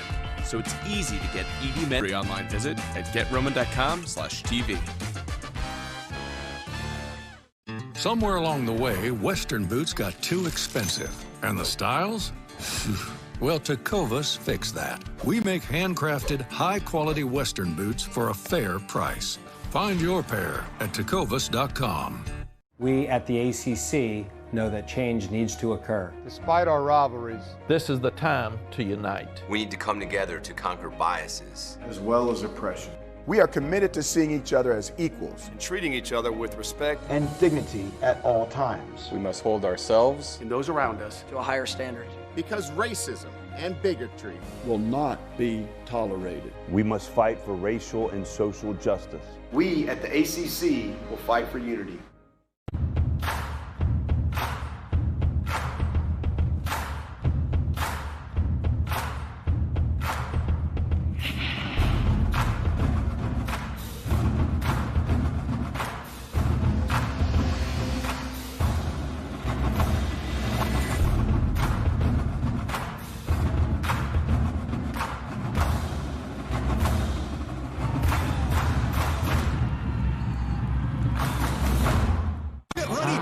race anywhere, any place with Radical Racers. The wall-climbing, chaos-driving, gravity-defying, remote-control racing machines. Sure, they race on the floor, but Radical Racers do so much more. Radical Racers are equipped with a super suction turbine that keeps them in constant contact with the surface for non-stop racing action. They have an onboard rechargeable battery-operated power plant that provides the speed you need. And when the lights go out, nighttime racing is what it's all about. Radical race all over your house, upside down, under a table, over the door, and do crazy donuts on the floor. You can call or go online to get your very own Radical Racer with wireless remote control in your choice of red or blue for $19.99 and free shipping. Must be 18 or older to order. Here's how to get yours. Each sold separately. You can call 1-800-916-4736. That's 1-800-916-4736 or go to buyradicalracers.com. Welcome into your ACCN halftime report. I'm your host, Jordan Cornette. I got two-thirds of the Huddle crew here in terms of analysts, like Coach Mark Rick, Eric McLean, and a surprising start here. NC State leading 17-13. Not necessarily how you guys would have pegged that first half. Sit tight. Let's talk about how we got there with the highlight here for the first half action. And it's a Pitt team seeking to get their first 4-0 start in the last 20 years. Right out of the gates, Kenny Pickett. And what happened here with the pack defense, E-Mac, Jordan Addison? JC, we forgot to cover the best wide receiver on the team. Just an absolute coverage bust. Leads to the 75-yard touchdown over the top. Panthers early, but Devin the Dude Leary was all night, like I said, a porch light. Suss this one up. Emeka Emezi for the touchdown. The Wolfpack leads 17-7. Pickett this time drops back. Scary moment. Appears to be an interception going the other way, but it called back due to roughing the passer. Another play, look at that one. And NC State leads this one 17-13. Coach, this offense, Tim Beck's got his quarterback and Devin Leary. The Wolfpack shining early. What have you seen? Well, they're very patient with the run game to start the game. You know, when it comes to offensive and defensive line, in the running game, NC State's won both sides of the ball. I mean, you know, they have run the ball almost at will early in the game. Ricky Person's getting a lot of good runs, but also getting them to jump off sides. I mean, you know, great defensive linemen. You know, they always want to crowd the line of scrimmage. They always want to get the cadence perfectly, and NC State took advantage of that. Got at least 4 or 5 offsides just to keep drives going or reduce yardage. You know, third downs, they were like 6 out of 9 NC State offensively, which is fantastic. So just real patient game plan, and then every once in a while, a beautiful decision to make a throw and some great throwing and catching, as you saw. E-Mac, everywhere you looked coming into this one, everyone was picking the Panthers. Slow out of the gates. What have you seen gone wrong for Pitt? Yeah, it's all about the penalties, like Coach just alluded to, and a little bit some pass interference penalties that, you know, Paris Ford has been screaming at those officials. He doesn't agree with them, but a ton of them have been offsides, and just the quarterback Leary doing an unbelievable job with his cadence, whether it's hand clapping or his voice, to get them to jump off sides for easy first downs, for better yard placement. It's been a fantastic job by him. Pitt has 9 penalties for 90 yards. I mean, when you give a team basically a free 100 yards, it's going to be hard to beat them, and that's exactly what Pitt's doing. I expect that locker room, they're fired up right now, and I'm sure Narduzzi is getting after those defensive guys and just saying, hey, let's dial it down, play our football, go out there and win this game. Yeah, a whole lot of laundry on the field on both sides, but more heavily Pitt with those penalties. Got to shore that up. It's going to be a fantastic second half. Moving forward to some later action on in the day here. North Carolina heads to Boston. That's right, BC, and what Coach Hafley's got going on there. But it's the Tar Heels we haven't seen in 21 days. Here's Mac Brown and his stud quarterback.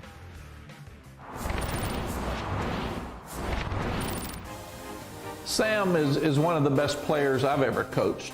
And it did not take long for Sam Howell to post his first touchdown pass of 2020. I think he's probably a lot more like Colt McCoy than anyone else I've coached. He can make people miss him. He can make plays with his feet. Avoids a sack. Extends the play. Fires one into traffic. Somehow the ball found its way to Daz Newsome. But the key to him is he's so accurate. Another 20-plus yard strike from Sam Howell to one of his targets. And that's what I saw in Colt McCoy. And I see a lot of the similarities in Sam.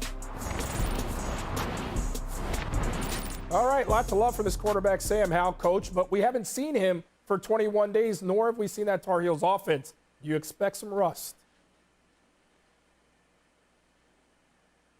Coach, are you with me? Do you expect some rust there from Sam Howell? I got you now. I think we're still talking about North Carolina. Yes, we are. Sam Howell, this kid. I mean, think about it. If you're Mac Brown, you come out of retirement. What's the greatest gift God could give you for all your great years to the game of college football? A true freshman sensation, Sam Howell. I mean, the guy is on target, like Coach said.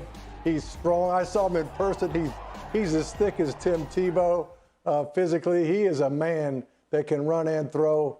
And as we know, in the fourth quarter, they've been just dominating everybody they've been playing for the last year and a half. Even like a plus 90 on the point differential, better than anybody in America. So Mac Brown is fired up, I can tell you.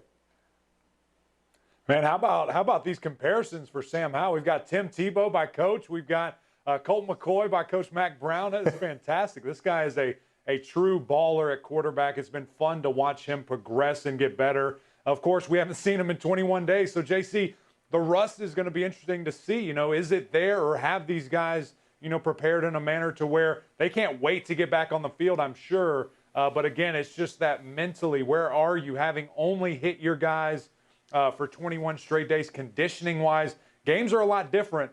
So it's going to be great to see where they are and how they match up with this BC team. Two undefeated teams. That Boston College team surprising early on, and it'll be a surprise to see how the Tar Heels come out in this one after that layoff, most especially that offense. Moving back to the field, though, Jordan Addison early making a statement, but it's been the Pack who have been the story. Wolfpack lead this one 17-13. More halftime report.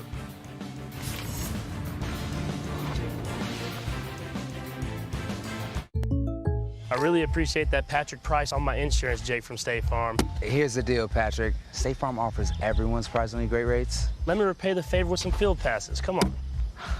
When you want the real deal, like a good neighbor, State Farm is there. Everybody has a flashlight, but can your flashlight fit in your pocket? Light up the night super bright? And even save your life in an emergency? This one can. Nick Bolton here to tell you about the newest tack light innovation, the Bell & Howell Tack Pen. That's right, we made a tack light the size of a pen, yet without sacrificing any features. Visible up to 2 nautical miles away, has a disorienting defensive strobe, zooms in to focus its beam wherever you want, and won't quit even in the most bitter cold or extreme heat. And yes, it survived getting run over by my Humvee. Try that with a regular flashlight. That's not all. Because it's so slim, it's easy to take with you. And it has a few new features you'll love, like an emergency escape tool that can shatter glass. Now that's what I call military tough. It even has a built-in multi-tool for quick fixes. And oh yeah, it's actually a working pen. So let's review. The Bell & Howell Tack Pen has all the great features of our tack light. The same durability you come to expect. Clips to your pocket so you can take it anywhere, can help you make quick repairs or break a window in an emergency. It even functions like a regular pen. I mean, there's just nothing like it on the market today. Act now to get your Bell & Howell Tack Pen for just $19.99, and we'll even ship it to you free. Tack Pen is the only working pen and super bright tack light featuring zoom and defensive strobe functions, and including an escape tool and multi-tool with screwdriver and bottle opener. Plus, like all of our tactical products, it features genuine Bell & Howell craftsmanship, backed by our 10-year warranty. But wait, while supplies last, you can get a second one. Just pay a separate fee. So don't delay. Get yours today. To order, call 1-800-976-3914 or go to buytackpen.com. That's 1-800-976-3914, or you can order online at buytackpen.com. When we started our business, we were paying like an arm and a leg for the postage. I remember setting up ShipStation. I think it was just like 1 or 2 clicks. Everything was up and running. I was printing out labels and saving money. ShipStation saves us so much time. It makes it really easy and seamless. Pick an order, print everything you need, slap the label onto the box, and it's ready to go. Our cost for shipping, like, we're cut in half, just like that. ShipStation, the #1 choice of online sellers. Go to shipstation.com/TV and get 2 months free. Support your favorite college at Fanatics.com, the world's largest collection of officially licensed fan gear. Shop the most trusted brands and exclusive designs by Fanatics. Shop now and get today's special offer. Fanatics.com, officially licensed everything. At NC State, our history grew from the ground up. So it's filled with dirt and sweat and long hours. It's the story of solving problems. To provide people with the tools that improve our communities. This is our history. It's also the force that drives us into the future. We are NC State. Think and do. Welcome back into the halftime report. Big time matchup, prime time matchup here on the network tonight. It's a rematch of the conference title game from last season. Virginia Clemson, tail of the tape. Both teams undefeated, hoping to hold on to those records. Somebody's going to lose theirs. Neither team has struggled scoring, though, but the Tigers got the edge on the passing game, averaging almost 10 more yards per attempt.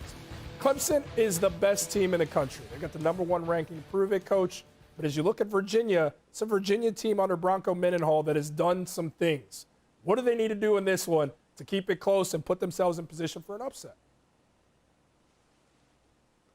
Well, if Dabo Swinney's right, and he said Brandon Armstrong looks like Steve Young, then they got to chunk the ball down the field. And they got a guy, Lavelle Davis Jr., a freshman.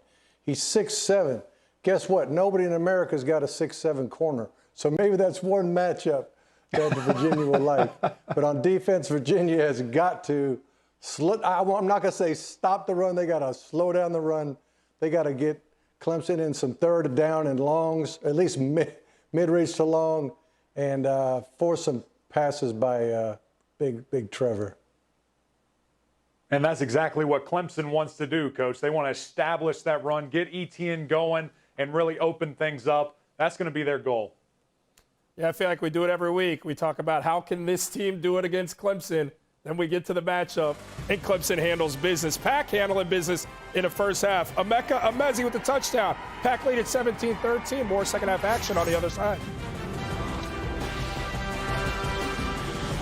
Do you have a dark garage that needs more light? Or one lonely bulb up in your attic? Or down in the basement that's not so bright? Finding your way is always a fight. Introducing Tri-Burst from Bell & Howell, the new LED triple panel socket light that's crazy bright. It'll transform any area from dim to ultra bright. And that's all because of its 144 high-intensity LED bulbs. Tri-Burst quickly screws into a standard light socket, and the hinged panels can be set at any angle for directional light anywhere you need it. This garage is using a 60-watt light bulb. Now look at the same garage with Tri-Burst. It's a night and day difference. Now your garage will always be brightly lit when you get home. Just switch it on for a bright white light anywhere. Your closet can go from dark to beautiful and bright. Even light up that shed in the dark of night. And it's the best way to get around your attic without a flashlight. The secret is not one, not two, but 3 LED panels with 144 bulbs that angle in any direction to deliver natural white, ultra bright light where you need it most. A standard bulb can barely light this basement. It registers just 265 lumens. But watch, simply screw in Tri-Burst for a huge 4,000 lumens of light. Now that is crazy bright.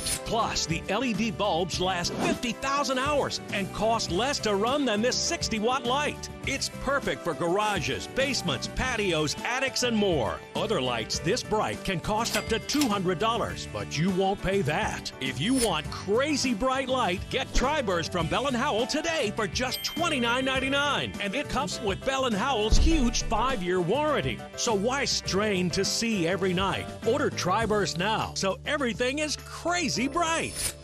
To order, call 1-800-329-5609. That's 1-800-329-5609, or go to Triburst.com. So call 1-800-329-5609 or order online at Triburst.com. We at the ACC know that change needs to occur. Despite our rivalries, this is the time to unite. We need to come together to conquer biases, as well as oppression. We are committed to seeing each other as equals and treating each other with respect and dignity at all times. We must hold ourselves and those around us to a higher standard. Because racism and bigotry will not be tolerated. We must fight for racial and social justice. We at the ACC will fight for unity. Everyone loves the benefits of compression socks, but they're just so hard to get on. Until now.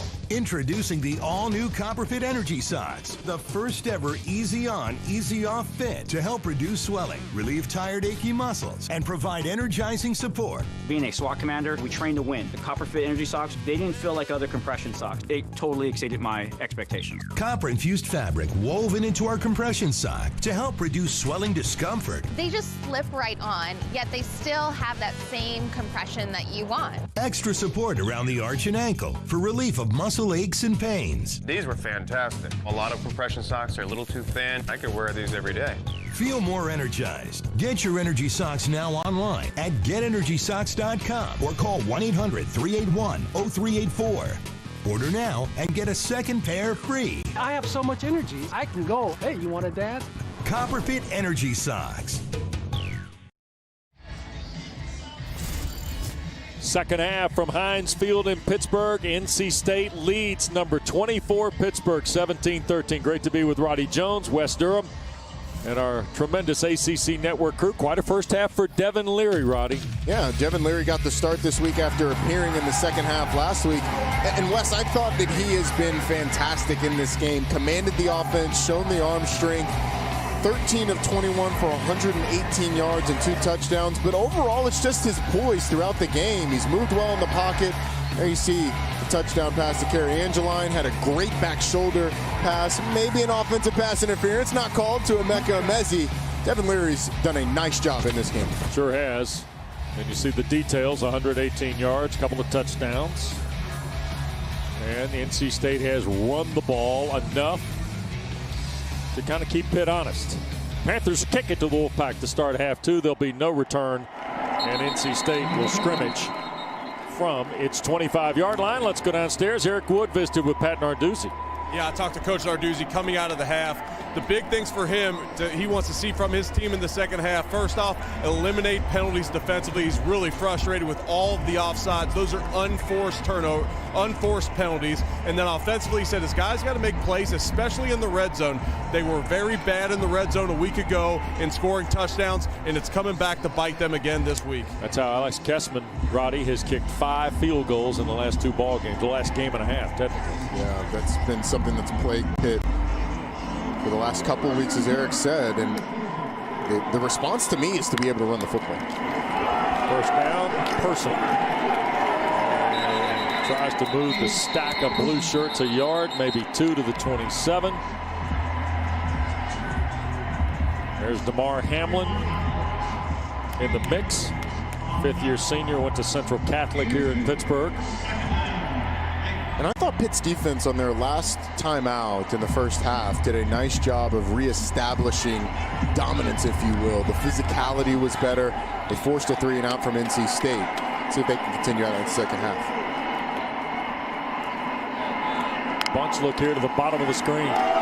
Counter with Person. Tried to get to the perimeter out of 1 tackle, and then Paris Ford banged him out of bounds at the 30.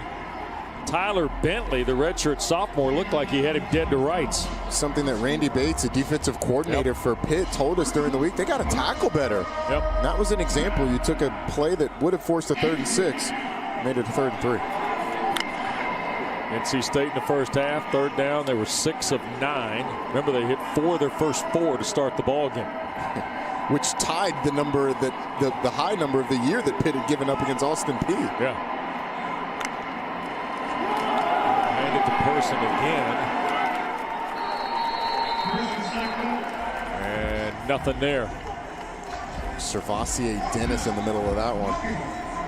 One of the best names in the country. Oh, first team all ACC name team. Storm Duck and Servassier Dennis. Divine Diablo would like a word, Diablo sir. would like to talk to us about that. A little Tutu Atwell action. Ah, here we go. Oh, see, here we go. I knew it. We just throw one out and it leads to 5. DJ Turner now. And that's notable because Jordan Addison was shaken up toward the end of the first half. We saw Turner return the punt. We'll see if Addison comes back to the field with the Panthers on the offensive possession. Huge stop for Pitt on defense, forcing a 3-and-out to start the second half. By the way, for NC State, that's 2 straight 3-and-outs on their last 2 full possessions. Turner backtracks inside the 10. Working up the near side, gets to the 15 and got pulled out of bounds. And that was Cecil Powell. And, of course, when we talk about these conference games, remember the Atlantic and Coastal flags have been lowered this year. There are no divisions. The top 2 teams by conference winning percentage will play for the ACC title, and that championship game is scheduled for either the 12th or the 19th. And, of course, for the first time in their unbelievable football history, Notre Dame is in a conference, and they're eligible to compete for the championship as well. I'll believe that they're in the conference again when we see them again, Wes. It's been too long since we've seen them play a football game. Scheduled for Florida State next week. Panthers at the 19. Pickett on a play fake on first down. Kenny loops it, going back for Shockey Jock Louis, who looked like he was on a cross from the far side. Tanner Engel was there, along with Jakeem Harris for the Wolfpack. They ran a couple of deep over routes. You'll see Jacques Louis and Taysier Mack cross right here. Actually, Mack comes back out on a sort of a post corner. That never got up. The clearance on that was not particularly sharp. No, it wasn't. 2-by-2 look, and Vincent Davis tries to get going and going to have a hard time doing so. Cecil Powell, this corner. Remember now, Tashawn Smith, Chris Ingram were guys who they were counting on in the secondary, but number 4 has found the football a lot today from the Wolfpack secondary. You have to be impressed by the way this NC State secondary has responded despite all of the injuries, and Cecil Powell part of that. Yep. All of a sudden, 3rd and a dozen for Kenny Pickett. Shoots it from Mack, caught the ball at the 30, and they measure his forward progress on the step back to the 29. And we might need a measurement here. Well, Mack ran that pattern, that route right at the sticks, and I'm not exactly sure that they called it a first down. Yeah, well, there you go. That was, I guess, the perfect distance for the route. I thought it might have ended up a little bit short, but you're not the only one. They'll run it with Davis here on first down. Whoa. That Drake Thomas, who lowers the boom on Vincent Davis. If you want to know how mightily Pitt has struggled to run the football today, 38 yards before that rush, 38 yards rushing, 26 of them had come from Kenny Pickett, and most of those on scrambles. Second down. Pickett to Mack at the 40, and a hit from Engel right there. That'll be enough for another Pittsburgh first down. Tanner Engel, the junior from Orlando, back in the lineup today for Coach Doran and the Wolfpack. And they need a reset of the play clock here, I guess. Indeed they do. Aleem McNeil comes off the field for NC State as well. Ibrahim Conti with it. I don't know what Pitt thought was going on as you see Tanner Engel trying to stretch out that hamstring. Yeah. So Engel came off the field. McNeil was slow to get up on that play as well. Yeah. Those are 2 impact players that are off the field. If Pittsburgh's offense is going to take advantage, they need to do it right now. Moraga, the tight end, into the slot at the top of your screen here. First down and 10, and Pickett on the drop. Down the field, caught Turner. 30-yard line of NC State. And a first and 10 in Wolfpack territory. Now at the 27 for Pittsburgh. Kenny Pickett, another dime down the field, Roddy. And he has gotten more and more confident in this football game. It started early with his legs. This time he sits in the pocket and he gets Turner on the post route. You saw the safety, the freshman Devon Boykin, biting on the underneath route. Turner goes over the top for a big game. Quick snap to him on first and 10. Pickett launches. Turner's wide open at the 5 and falls at the 1, shy of the touchdown. Another big throw from Kenny Pickett, and the Maryland transfer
He wants touchdowns in these situations in the red zone.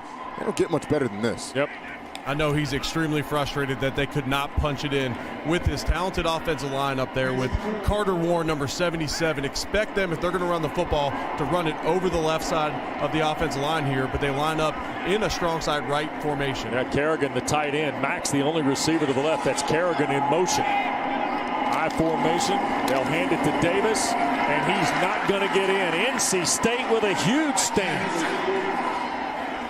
It was 1st and goal at the 1 after the Turner catch, and Pittsburgh is turned away on 4 snaps. How big does the stumble become by DJ Turner? I mean, what a job by this NC State defense, coming up with 3 big stops on the run play. They stopped the pass play as well. NC State stands and gets the ball back inside its own 5.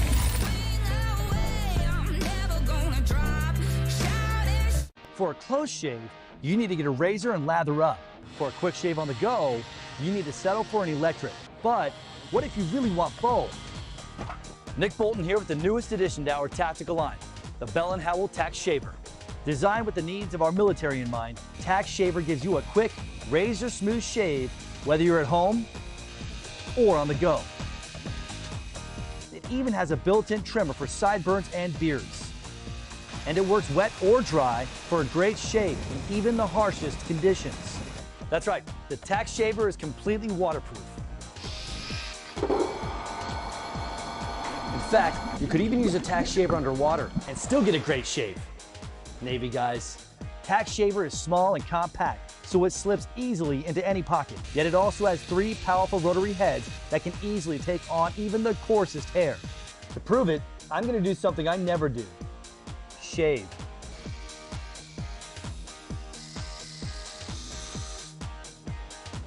As you can see, it easily handled even my stubborn stubble. Now that's what I call military tough. So let's review. Tax Shaver gives you a quick, razor-smooth shave, features a built-in trimmer, works wet or dry, even underwater, and has 3 powerful shaving heads. I mean, there's just nothing like it on the market today. Act now to get your Tax Shaver for the special TV price of just $29.99 with free shipping. It's the only shaver that features genuine Bell & Howell precision and quality and is backed by our 10-year warranty. That's right. Call or click today to get your Tax Shaver and we'll ship it to you free. Act now to get the Bell & Howell Tax Shaver at this special TV price. Here's how to order. To order, call 1-800-282-8318 or go to taxshaver.com. That's 1-800-282-8318, or you can order online at taxshaver.com.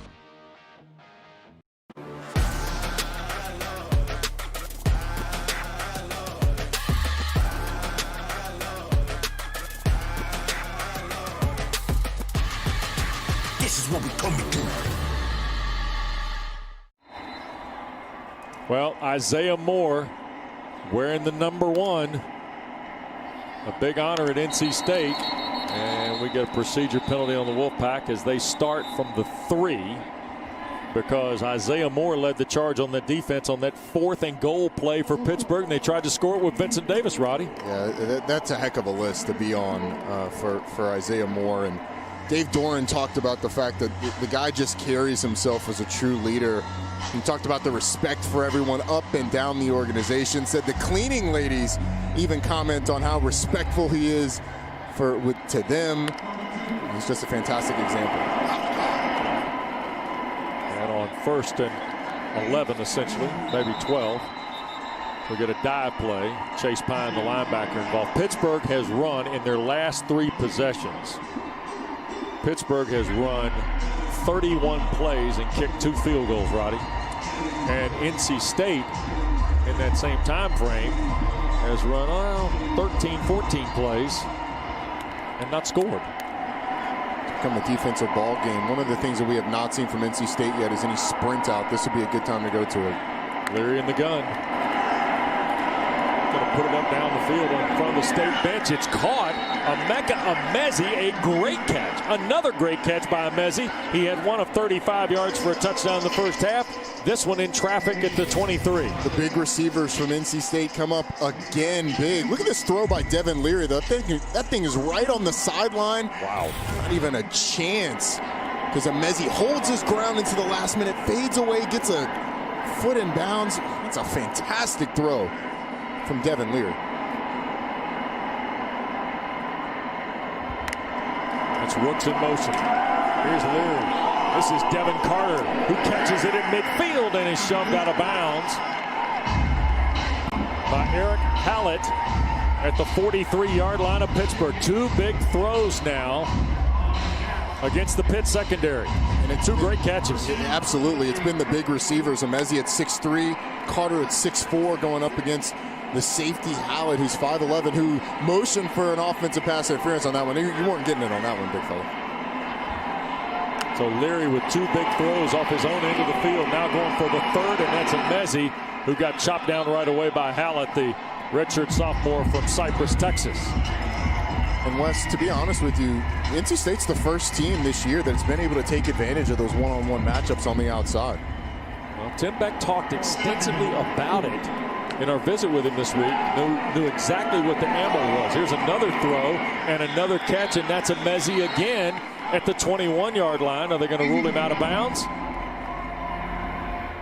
Now, I don't know where that left foot came in, Wes, but I thought from up here, and given we are 150 yards away, but I thought he may have gotten that thing in there.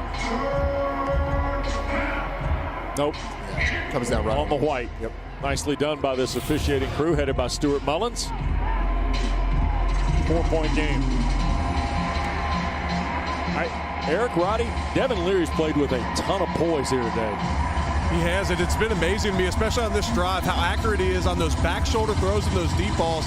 This is a guy who only had 5 spring practices and missed so much time in the preseason because of COVID. NC State, their first of the half. Wolfpack's going to take a timeout. Leary's up to 180 yards on 16 of 25 and 2 scores and trying to drive the pack again. That's half the fun of a new house, seeing what people left behind in the attic. Well, saving on homeowners insurance with Geico's help was pretty fun, too. Oh, it's a tiny dancer. Well, they left a ton of stuff up here.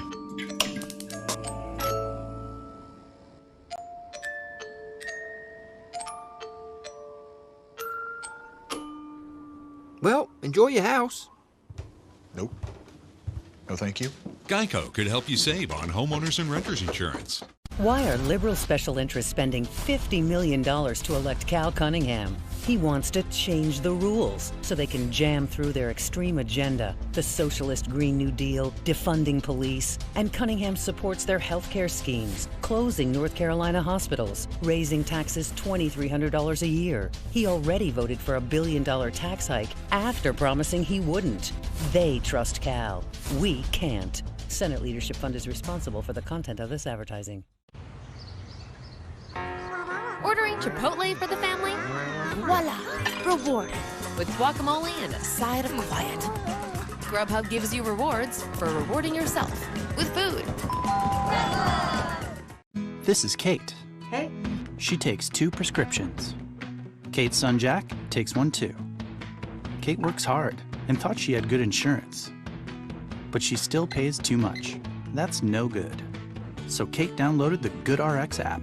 Now she can compare prescription prices to find the best discounts. She even beats her insurance price. Good for you, Kate. Good for you. GoodRx. Stop paying too much for your prescriptions. Download the free app today.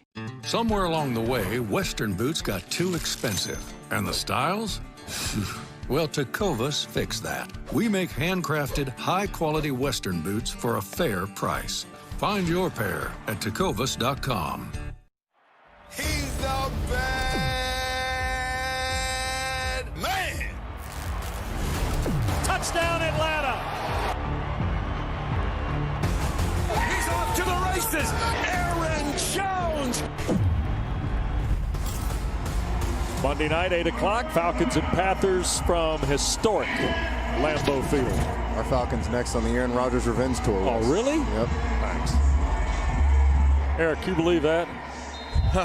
I can believe it. What a move by the Packers to just motivate Aaron Rodgers by a first-round pick.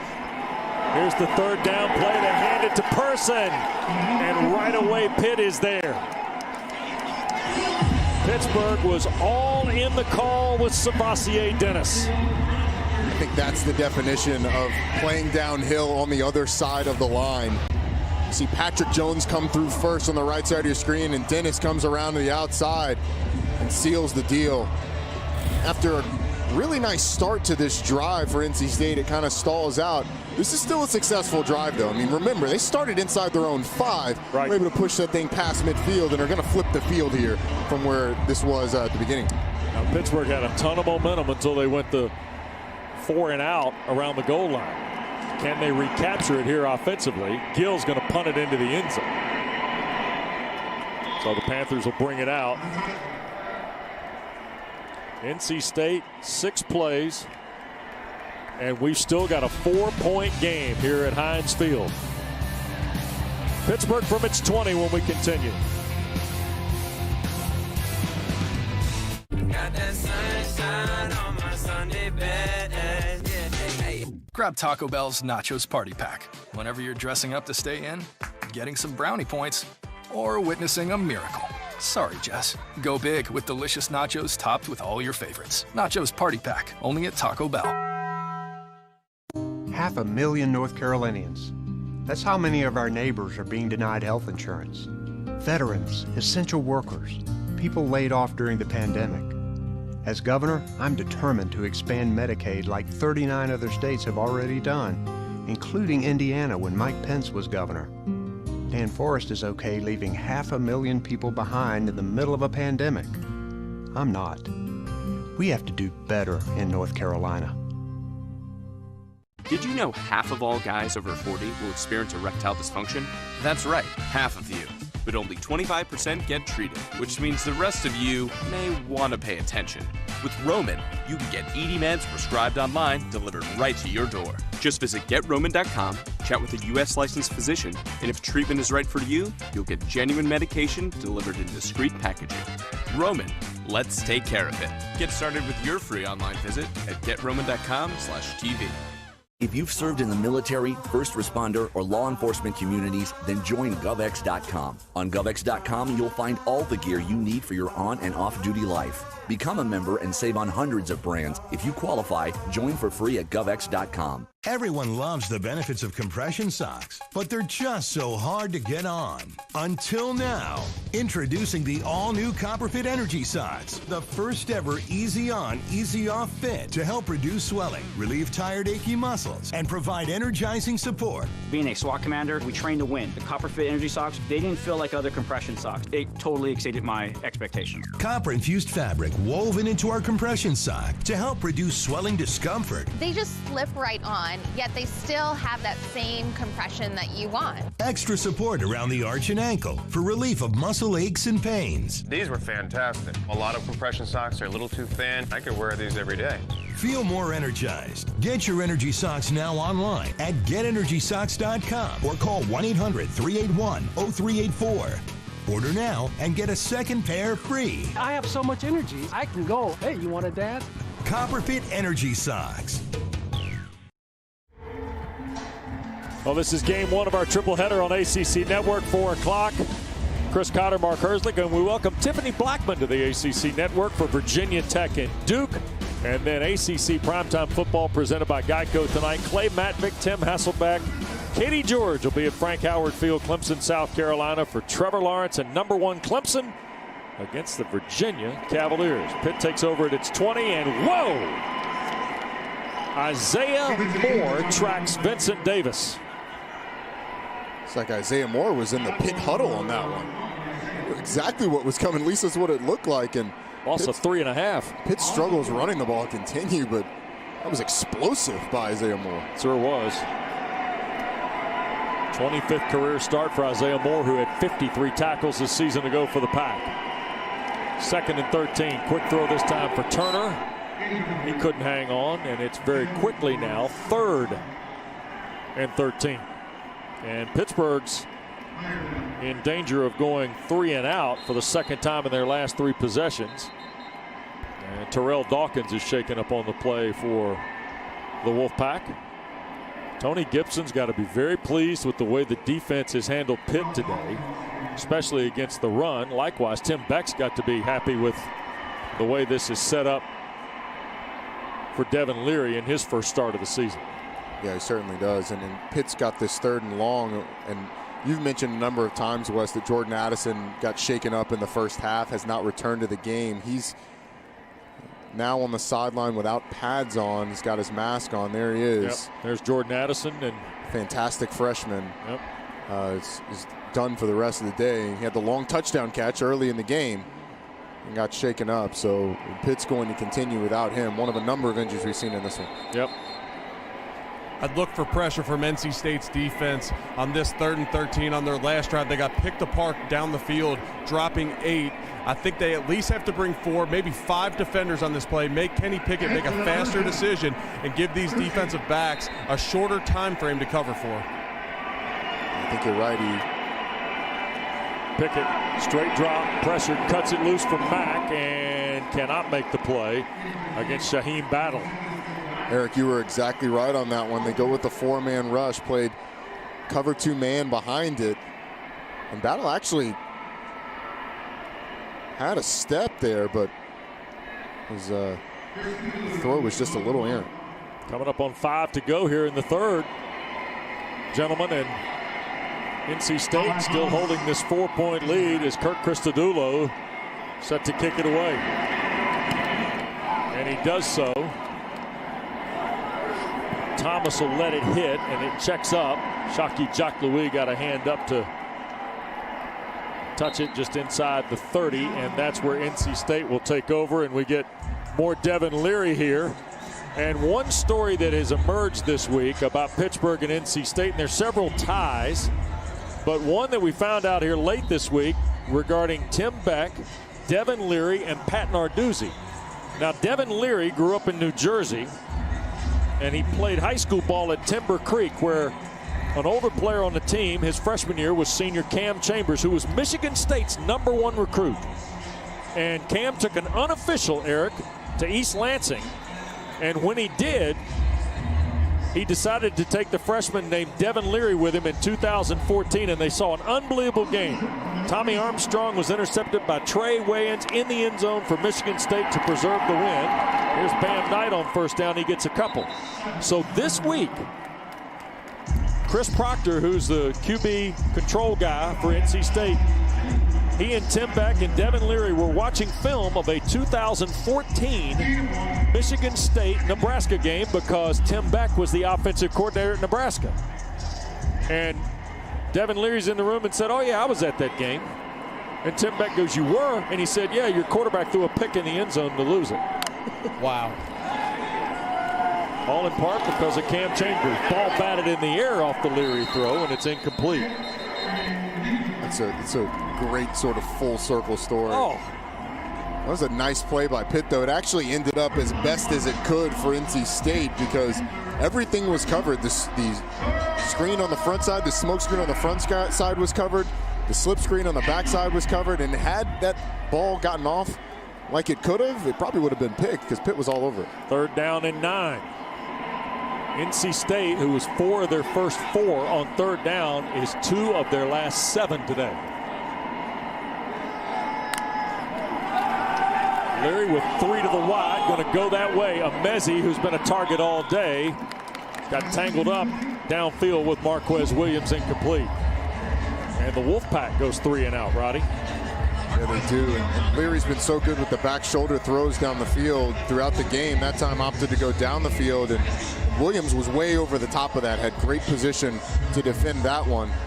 He gets a little word of advice from Tim Beck there, but this is kind of what we saw last week, too, from Pitt and Louisville. Yep. The points scored in the first half. It was a 3-point game at halftime. We saw 6 total points in the second half. Yes, sir. It's looking like it's going to be that type of half in this one, too. And here is the punt by Gill and a fair catch called for by DJ Turner.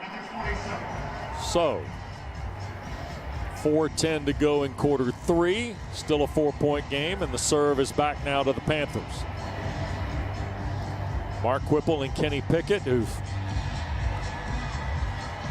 managed to put together 280 yards of offense, but only 37 of it on the ground. And the NC State came in, by the way, Roddy, dead last in the ACC and 64th nationally, allowing 231.5 yards a game. Well, that's what happens when you give up 314 on the ground in 1 week, having played a couple. But the most success that Pitt has had today has been on these long developing routes down the field because NC State's been rushing 3. Pickett looks right side, going to throw that way, and it is knocked away on a ball intended for Trey Tipton, who had his second catch of the year earlier in the ball game. And that time it was challenged by the Wolfpack again. My new favorite player on the Wolfpack defense, Malik Dunlap, making another big play at 6'4", 220. I can't get over the fact how much speed he has to play on the outside of corner and running with these Pitt receivers down the field. Abanikanda in the backfield with Pickett. Kenny wants to throw, and he'll be sacked, and Drake Thomas drops in. Back around the 20-yard line, the Wolfpack has been the team sacking the quarterback today, Roddy. And we talked about all-name team earlier. Drake Thomas, all-hair team in the ACC. You're going to see him come. He sees the running back block, gets a little hole in the offensive line. He's able to take down Kenny Pickett to create a third and really long. Yep. 3rd down and 16 now. 4-man rush, middle of the field, thrown beyond the reach of Tipton, incomplete, and now a flag has been thrown from about 50 yards away from the line of scrimmage.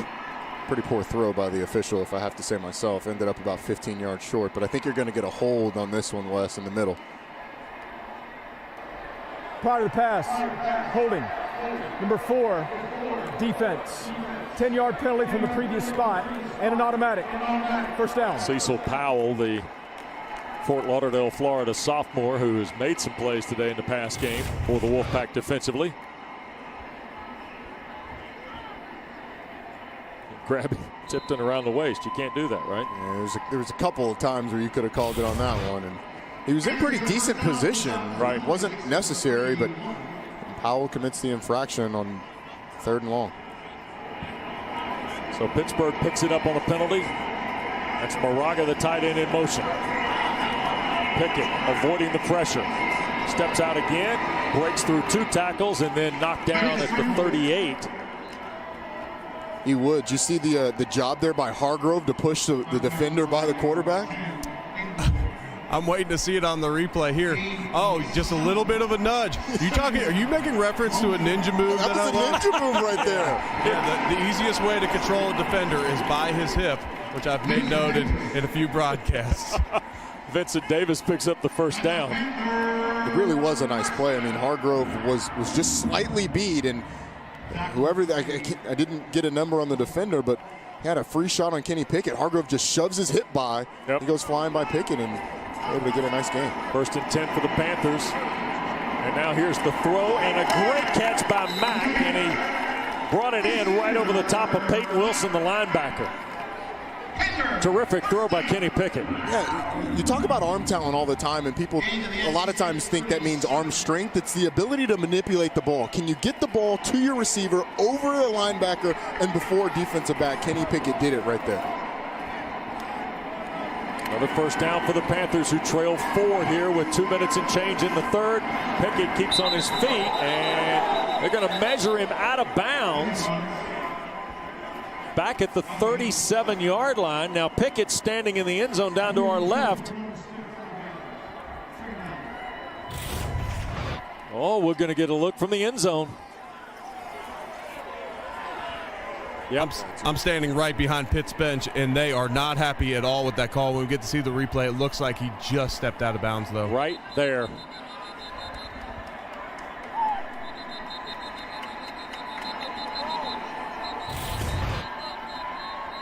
So, trying to get the play clock pushed back to 40 with 1:58 to play. Watch the the right foot right there. Okay. Please reset the game clock to 2 minutes, 5 seconds. He split the white line with his left foot. On my signal. He was close to being able to stay in on that one. I mean, it's incredible, but Kenny Pickett has been kind of a one-man band here almost. 264 yards passing, 27 yards rushing. He's accounted for 291 of the 306 yards Pitt has. Yep. 3 to the left and 2 to the right here on 2nd and 10. And Stuart Mullins. Timeout. NC State. Wow. They're first of the half. Okay. This will be a third timeout. So each school now has, well, no, wait a second. NC State uses the timeout here with 1:50 to play. Wolfpack lined up the wrong way there. The wrong personnel, Roddy? It seemed like it. And boy, Dave Doran's hot. With all the injuries that they've had in that secondary and all the shuffling that they've had to do, you can see why NC State would have some trouble with communication at times, but Dave Doran not happy about having to burn his second time out of the second half in a 4-point game, one that you know down the stretch you're going to need him. And on the second play of the game today, we got to see what happens when there's a miscommunication in the secondary. Right. So you're better safe than sorry, even though you hate to burn that second timeout in a 4-point game on the road. I think the frustration for coach is the second timeout as much as it was what was going on the field. Yeah, 100%. In a 4-point game with 16 minutes to go, almost 17. Here's the 2nd and 10. Wolfpack bringing 4. Pickett throwing for Turner, who makes the catch. Nope, did not hold it all the way through. Tanner Engel, again, you cannot say enough about his value to the football team for NC State.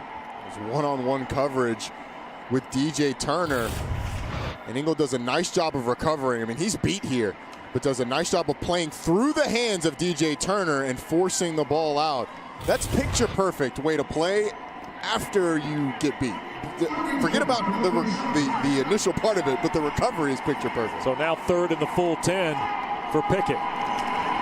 Wolfpack brings 4. Pickett loads and fires, and it's caught. Mack. Holy cow, what a grab. Tanner Engel is down on the play, and Taysir Mack got flipped over to convert the 3rd and long. Wes, how in the world did he catch that? How did he hold on to it? He went upside down. Just think about the amount of concentration you need. Tanner Engel's right in the middle of your screen, number 10. He backpedals, and Kenny Pickett delivers this ball. Man. Taysir Mack catches it, secures it, brings it into his body, does the whirling dervish, hits the ground, and is able to hold on. Shaheem Battle was also involved in it.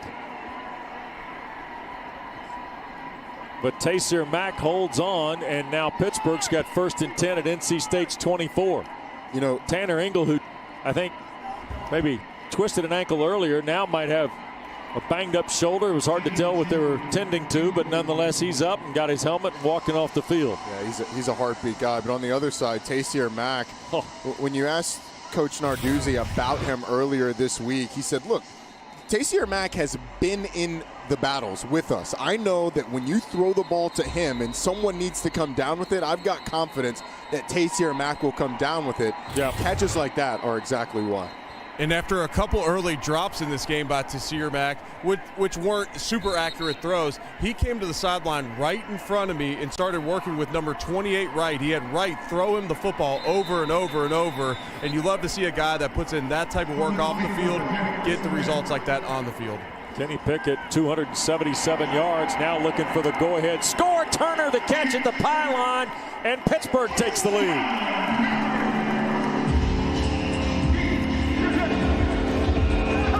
Kenny Pickett goes over 300 yards for the 7th time in his career on a go-ahead score to DJ Turner. Look, if you've got any doubts about Kenny Pickett, turn on the film of this game and watch how he has kept his team in the game over and over and over. This throw is on the money, on the back shoulder of DJ Turner, who does a really nice job getting a foot down and getting into the end zone.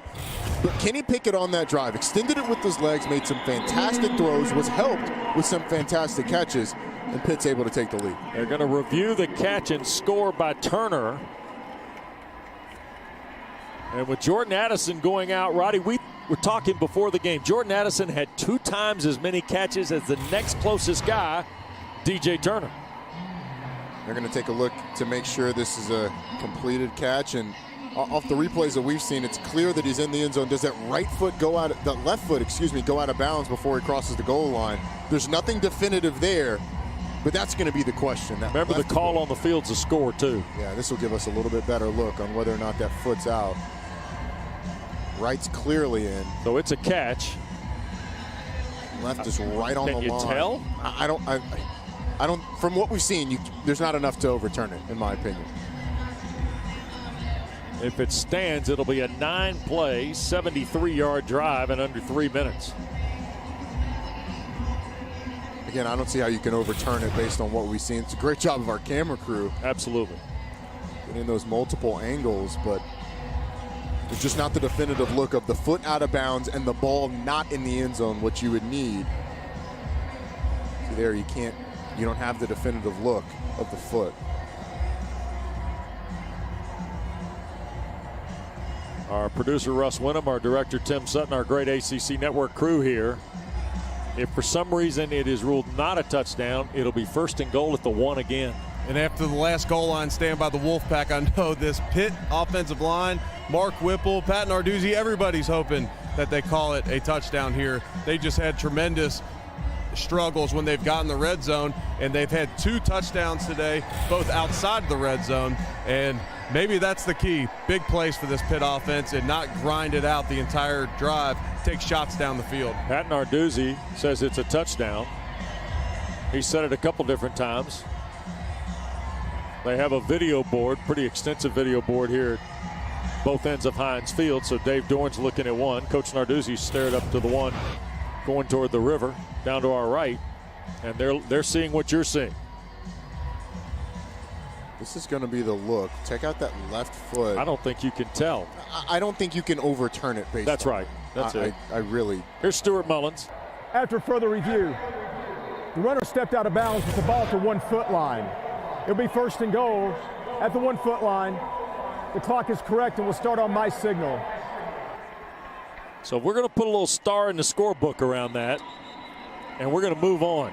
Second time DJ Turner, by the way, has been denied his 2nd touchdown catch of the year. And if I'm Pitt, it's quarterback sneak, quarterback sneak, quarterback sneak. Don't even turn around and hand the ball off. Let Kenny Pickett finish it off for you on a sneak. But it's good for the referees. They got better eyesight than I do. NC State goes and gets Joshua Harris at 344 pounds and Aleem McNeil listed at 320, and they're going to play to the shoulders of Jimmy Morrissey. And there's Pickett with a flag down. Now, whether Kenny Pickett is in or not, and one official says he is in. There's been no official signal from Stuart Mullins or anyone else in this crew. Offside. Defense, number 99. Penalties declined. Result of the play is a touchdown. Well, there you have it. So Pittsburgh now does take the lead. So the Panthers take the lead on Kenny Pickett's 1-yard sneak. And after being stymied at the goal line in their last trip, it's a really nice job of Pitt stringing together a drive and getting it in the end zone. 10 plays, 73 yards. 2:59 the time of the drive, and Pickett gives the Panthers the lead. Kessman bangs the point through, and it's a 3-point game with 1:11 to play here in quarter 3. This is a dynamic that we have not had since that first touchdown by Jordan Addison early in the game.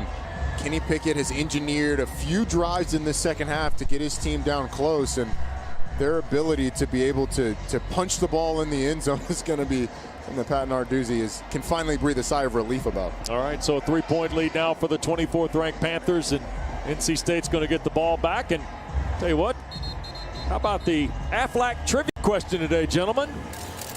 Right here from Heinz Field. Which NCAA school currently has the most quarterbacks on NFL rosters? I'm going to say NC State. Roddy? I'm gonna abstain because not only do I know the answer, I know the answer's right. This one was a layup. And because you guys share answers up in the press box and leave me to guess down here and make a fool of myself. Well, I actually like to see them live, but Wes said this one's a layup. I just said it's a layup. I like the question and the answer, of course. Well, do they claim Russell Wilson?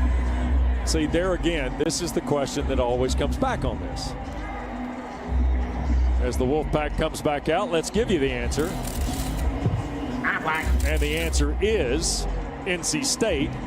Russell Wilson, Eric, Phillip Rivers and Jacoby Brissett both in Indianapolis. Ryan Finley now backing up Joe Burrow in Cincinnati. And Mike Glennon, who's had a very nice career playing in Jacksonville. How about that?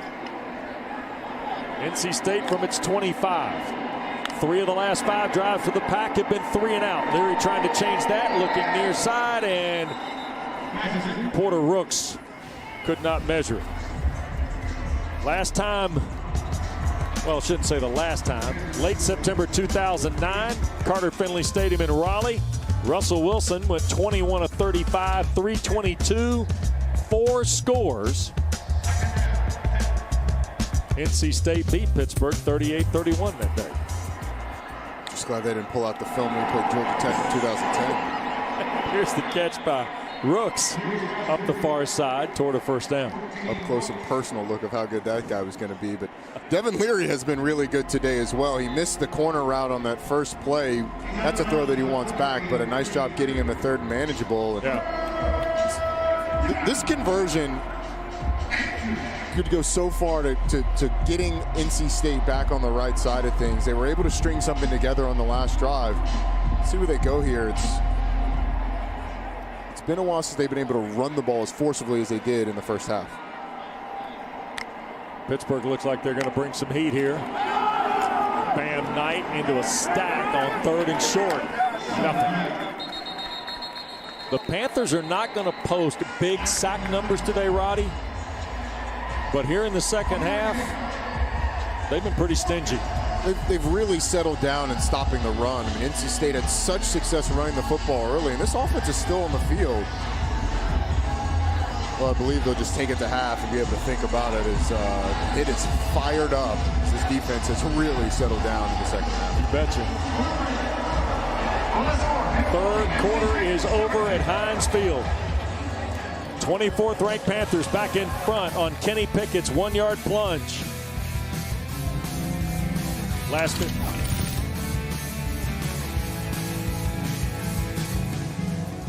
Dukes has twang. Does your mayo have it? Do you ask for it by name when you go out to eat? Do you display your devotion to it for all the world to see? Can it elevate your lime cilantro aioli to a level that's borderline holy? If not, you're probably using the wrong mayo. That's because only Duke's mayo has twang. It's that little southern something that elevates food from good to downright ridiculous. Get Duke's. It's got twang. Stay tuned to get 2 rolls of Alien Tape free. You heard that right, free. Finally, there's Alien Tape, a revolutionary new tape that doesn't use adhesive, but strong enough to hold an incredible 17.5 pounds on most surfaces. You'll love Alien Tape, the incredible new advanced grip technology tape that instantly locks anything into place without screws or anchors. There's more. Alien Tape is reusable. Remove it, rinse it, and reuse it. Use it again and it's just as strong. Use Alien Tape to hold stuff in place. It locks right down instantly. Keep things secure until you're done. Just give it a twist and it comes right off. Alien Tape comes right off because it doesn't use adhesive. But on drywall, it's a permanent alternative to nails. No need to drill into cabinets. Alien Tape will stay in place until you decide to take it off. Alien Tape is perfect for glass. Use it for heavy towels and it stays in place. When you're done, remove it and there's no residue. Alien Tape defies gravity, even when it's wet. You'll love it. Alien Tape grips to most surfaces instantly. Hang heavy pictures on stone in a flash. Use Alien Tape outdoors. No screws or permanent holes. Alien Tape is the reusable double-sided tape you'll use everywhere. Alien Tape stops furniture from sliding, then won't damage floors. You'll love it. Alien Tape keeps carpets in place. Use Alien Tape in the car for backseat entertainment, or easily secure your cell phone while driving. Call or go online to get your roll of the incredible Alien Tape for the low price of just $19.99 plus shipping and processing. But wait, order today, and you can get 2 additional rolls of Alien Tape. absolutely free. That's right, for a limited time, you can get 3 rolls of Alien Tape for one low price. That's an amazing amount of Alien Tape. Don't delay. Get yours today. Here's how to order. Call 1-800-322-6297 or go to tryalientape.com. So call 1-800-322-6297. That's 1-800-322-6297 or order online at tryalientape.com. When we started our business, we were paying like an arm and a leg for the postage. I remember setting up ShipStation. I think it was just like 1 or 2 clicks. Everything was up and running. I was printing out labels and saving money. ShipStation saves us so much time. It makes it really easy and seamless. Pick an order, print everything you need, slap the label onto the box, and it's ready to go. Our cost for shipping, like, we're cut in half, just like that. ShipStation, the #1 choice of online sellers. Go to shipstation.com/TV and get 2 months free. Got that sunshine on my Sunday bed. We go to the 4th, and the offense on the field here for NC State, 4th and 1. Devin Leary under center, and they go for it. Did we get a procedure call, or was the play? Prior to the snap, timeout, Pitt. Wow. They're first of the half. Wow. Talked about ninja moves by offensive linemen earlier in the game. That's a ninja coach move right there. Yeah, it was. Let him snap the ball, run the quarterback sneak. You call a timeout and get it. Honestly, if I'm NC State, I may just run the quarterback sneak again. Eric, you brought up an interesting point. Last time NC State had a 4th and short, right? Yeah, absolutely. This defensive line for Pitt is triggered, and they have been the entire game, but they've been triggered all year to go off of movement, and what they'll do is they'll time up motions. I saw it in the Louisville game too, and that's part of the reason why they have so many sacks. If I'm NC State, I run a hard count using motion and try to see if the D-line's trying to time that up, because I've seen it on film. That's a good call there, you would. So we'll see what happens here after the Pittsburgh timeout leaves them with 2. And after they seem to get that one so easy, that conversion so easy with the QB sneak, it'll be interesting to see if they leave either gap on either side of the center open on this one, thinking maybe another QB sneak's coming. They got Tyler Bentley and Devin Danielson lined up right there kind of in the A gaps. Both A gaps covered. That's what you would say. They're going to hand the ball to Person. He'll try to get to the outside. He's got it. He steps away from the pursuit of Phil Campbell, the linebacker, and Ricky Person at NC State pick up the first down. How about Dave Doran going for it, and then Tim Beck opting to take the ball away from the line of scrimmage to hand it to Ricky Person. Watch Paris Ford there in the middle. Another Troy Polamalu impression jumping over, but Ricky Person makes this play just by bouncing it outside and breaking a couple of tackles. So fresh set of downs for the Wolfpack. They trail by 3. We're early in period 4 here at Heinz Field. Leary wants to cut it loose, and he's going to be sacked, and that's Danielson breaking through.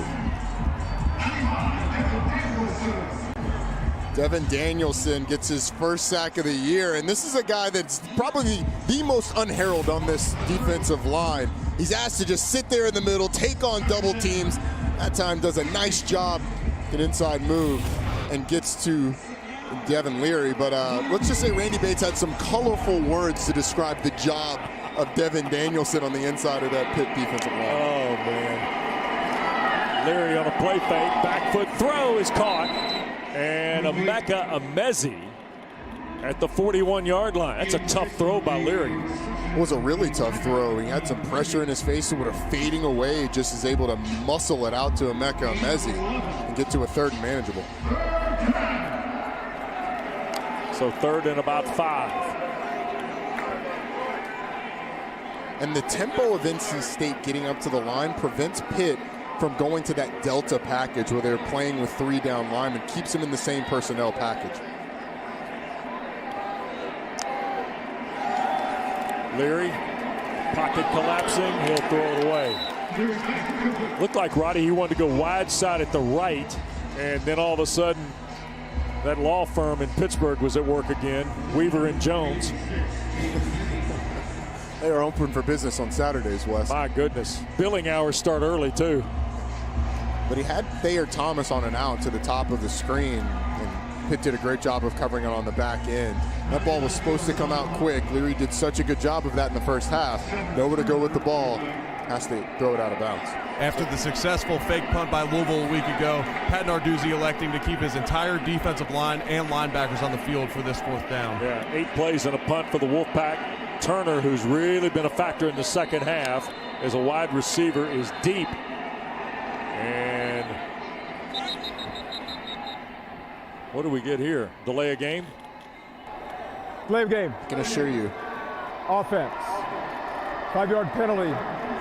4th down. Was that to see if he could get Pitt to take the defense off the field? I can assure you, Pat Narduzzi will leave the defense on the field. Oh, yeah, after last week? Because a week ago, Louisville was in a similar situation, a similar part of the field, took a delay of game. Pat Narduzzi took the defense off the field, put his Rangers, his punt return team on. Right. Louisville ran the fake and got it on a big play, but the defense staying out for Pat Narduzzi. Pat Narduzzi said he one-up me. He got me. Pat Narduzzi said that wasn't happening again this week, too. I was gotten. Good kick by Gill. Turner will signal for and make the fair catch. All right, timeout on the field. 2 minutes gone. We're in the 4th at Heinz Field. The number 24 Panthers up 3.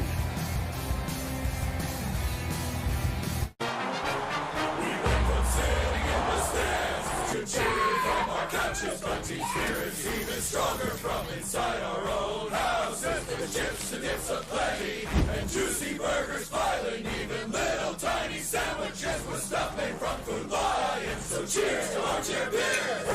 I think that guy is crying. After all, this is our home, and that is our Food Lion.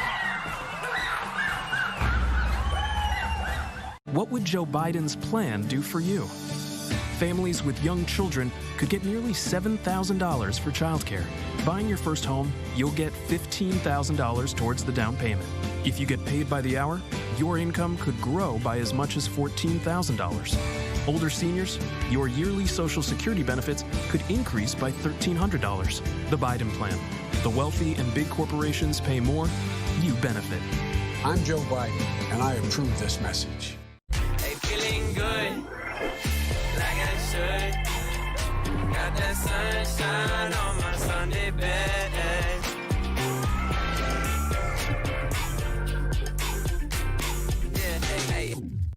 Today's new normal. Face coverings are essential, even required in certain environments. Now, there's Copperfit Guardwell Face Protector, our most advanced copper-infused fabric woven into a full face protector with a sure-fit, non-slip design to bring you peace of mind in today's uncertain world. An easy-to-breathe, thermal-regulated fabric with smart technology to keep you comfortable and cool. A lightweight fabric with UPF 30 face protection against harsh elements. And unlike disposable coverings, you can wash Guardwell Face Protector with soap to give you the clean face protection you need. Designed with smart technology fabric to keep you cool and comfortable all day. For a limited time, receive 2 Guardwell face protectors for only $19.99. That's 2 face protectors so you can wash one and wear one. Order online now at getguardwell.com or call 1-800-429-2609. Copperfit Guardwell Face Protector. Kenny Pickett was lights out on the last drive for the Pittsburgh Panthers, leading to a touchdown.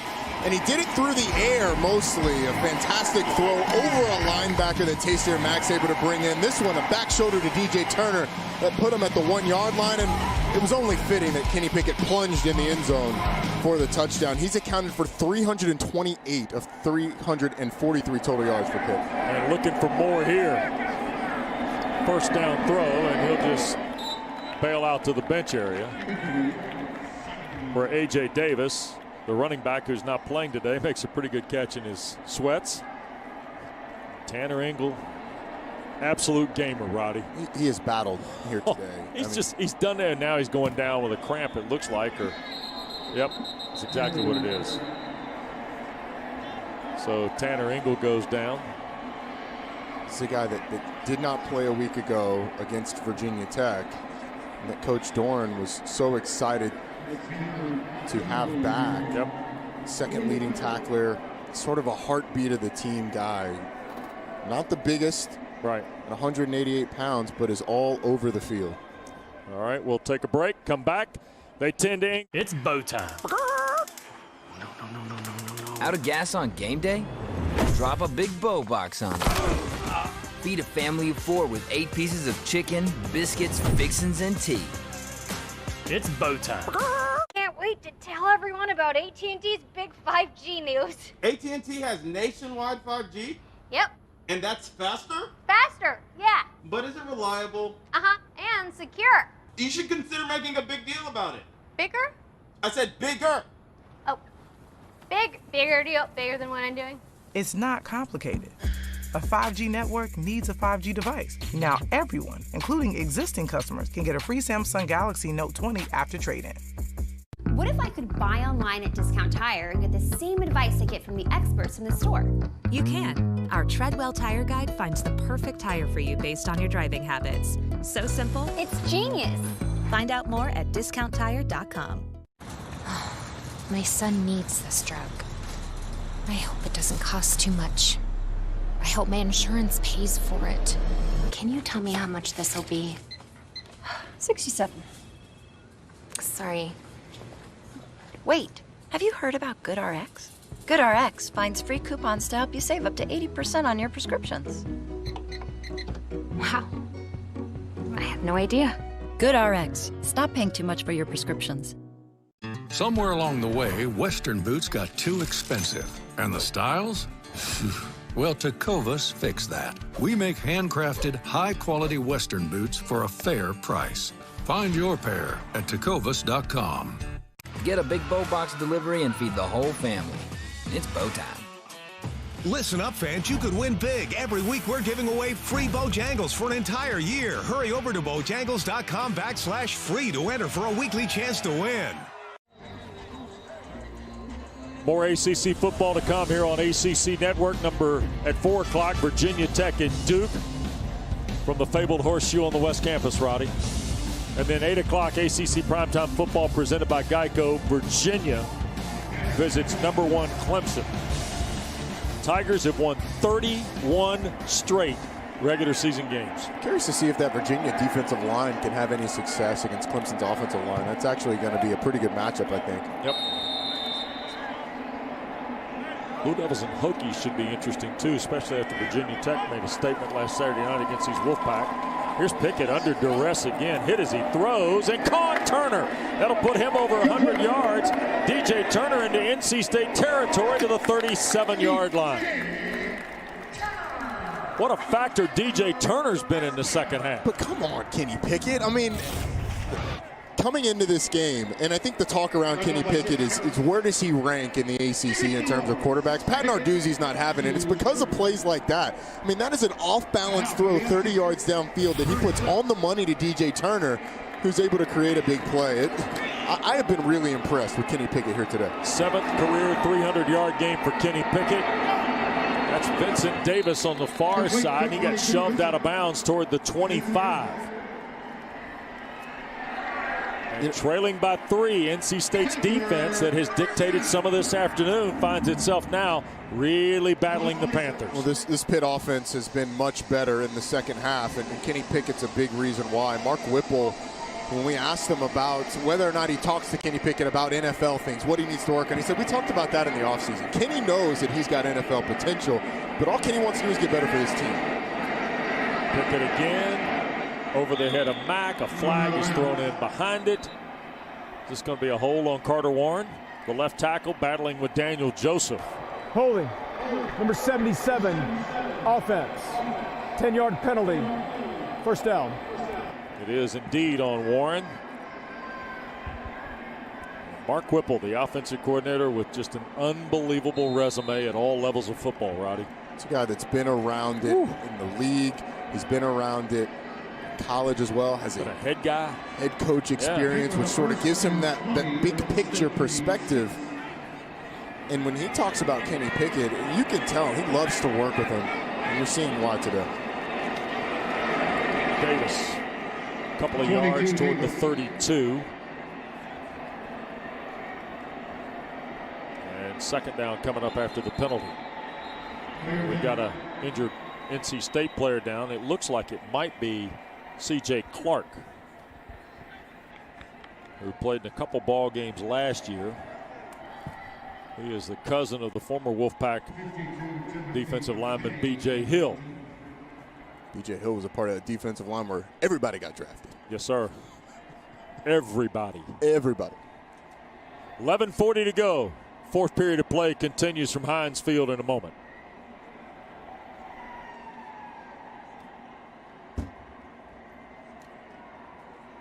You've got a lot on your mind. We'll put a lot on your table. The new Zach's Family Packs with your choice of 20 chicken fingers or 30 boneless wings plus fries and Texas toast for just $24.99. Only at Zaxby's. Order ahead or pick up in the drive-thru. When Tom Tillis caves to the corporate interests, who pays? As North Carolina Speaker, Tillis delivered huge tax cuts for his corporate backers. To pay for it, he cut school funding by $500 million, overcrowding classrooms and leaving school funding near the bottom of the country. But his corporate backers got their money. Weak, corrupt. Tom Tillis caves, and we pay the price. DSCC is responsible for the content of this advertising. Guys, how frustrating is it to find a great pair of jeans? Too tight here, too loose there, too long there? Standard jeans use just 2 measurements. Taylor custom jeans use 7 different measurements to give you the perfect fit. Your phone can measure you right now. Download the Taylor app on iOS or Android. Choose from hundreds of styles. Taylor measures you digitally and is 20% more accurate than a professional tailor. With free shipping and a money-back guarantee, get your new favorite pair of jeans today. Taylor, available on the Apple App Store or Android. Hey, I'm Zach, CEO of Roman. Some health issues are tough to talk about. With Roman, you can go online, chat with a physician, and if treatment is right for you, we'll ship genuine medication right to your door. Let's take care of it. If you've got a military, first responder, or law enforcement background, GovX.com is for you. Members save on Epic brands and the gear they need for on and off-duty lives. Signing up is fast, easy, and totally free. If you qualify, visit GovX.com. Packer and Durham, good morning. How are you? I'm doing fantastic, guys. How are you guys doing? There are so many things that we want to address with you. Minute by minute, hour by hour. Defensive lines that would eat your lunch.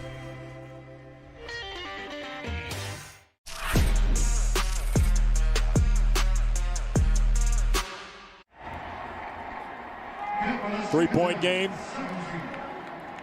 Second down, 17 for Pittsburgh. 24th ranked team in the country, trying to go to 4-0 for the first time since 2000. Vincent Davis inside the original first down mark and to the 24. So looking at 3rd and 8 here. If I'm not mistaken, Wes, that's the best non-Kenny Pickett run that they've had all day. Yep. To the top of your screen, looks like you have one-on-one coverage. See if Kenny Pickett goes there. Pickett is going to throw, middle of the field, offline for Mack, and it'll be incomplete. And now Alex Kessman, who's hit 5 in a row, 3 last week, after missing his first 3 on the season against Austin Peay and Syracuse. He hit 3 straight last week, including what ended up being the game winner. Right, Roddy? Yep. And now he's hit 2 this week, but relatively short, 27 and 29. This will be 42 yards for Kessman.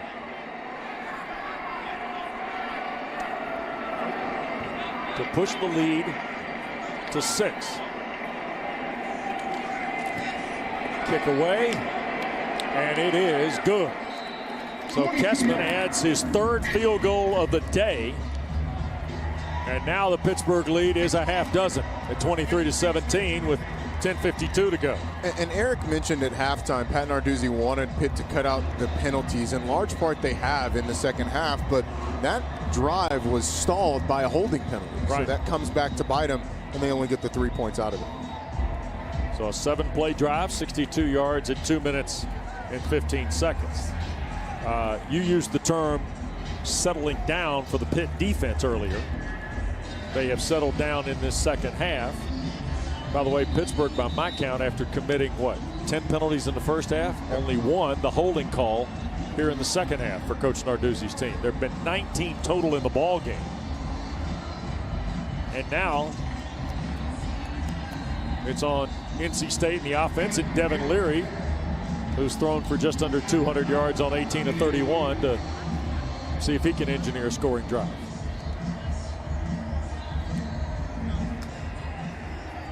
End over end kick and a running catch by Ricky Person. Or no, Bam Knight. Excuse me, number 7 out of there with it. Across the 25 to the 27 goes Zonovan Knight. So the Wolfpack now, 10:45 to go, trailing a half dozen. And Leary back to work for Tim Beck, the offensive coordinator.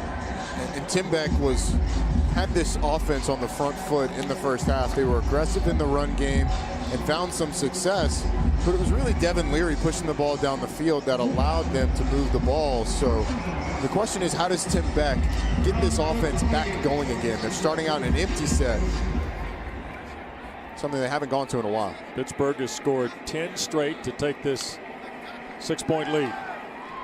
Leary from the pocket and a one-hand catch. Devin Carter across midfield. Brought down by DeMar Hamlin.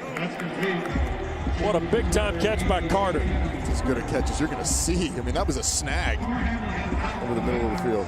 Spotted right at the 50. Leary to his right. Hoping somebody comes free and then throws it, and it's caught right at the first down stick. And that was Thayer Thomas. Devin Leary never lost his composure on that. He starts to press the line of scrimmage. The defender comes off Thayer Thomas, and he just flicks it off to him. I really like the first two plays from NC State. Yep. 1st and 10, Pittsburgh 40-yard line. We approach 10 minutes to play. Leary, a quick throw right side. That's Thomas again for 5 more.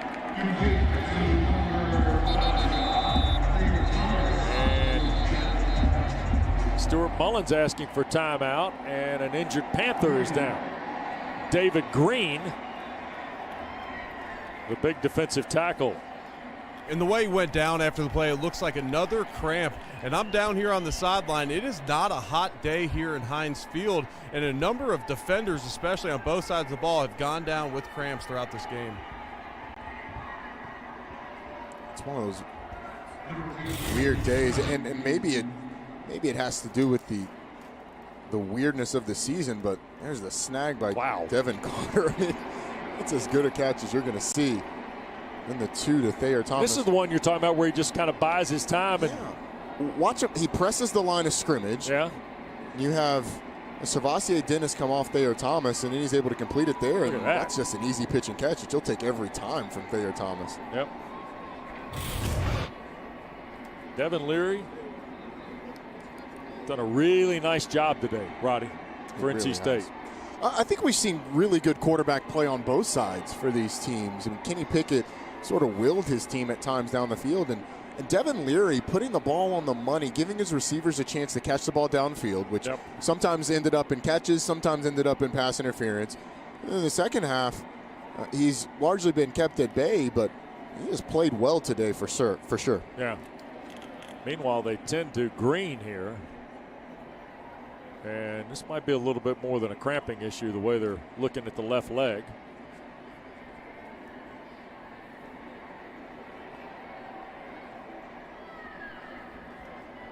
Well, this is one of 4 conference games on the card in week number 4 in the ACC. Of course, later this afternoon, North Carolina, number 12 in the country, at Boston College, who will try to go to 3-0 for Jeff Hafley after a come-from-behind win against Texas State last Saturday night. Their last 3-0 start was Matt Ryan's senior year, Roddy. Come on, man. And I think you remember the second game. Yes.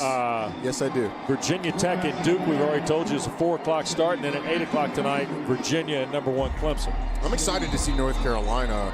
After 3 weeks? After 3 weeks. We're starting to doubt whether or not they were in the league still.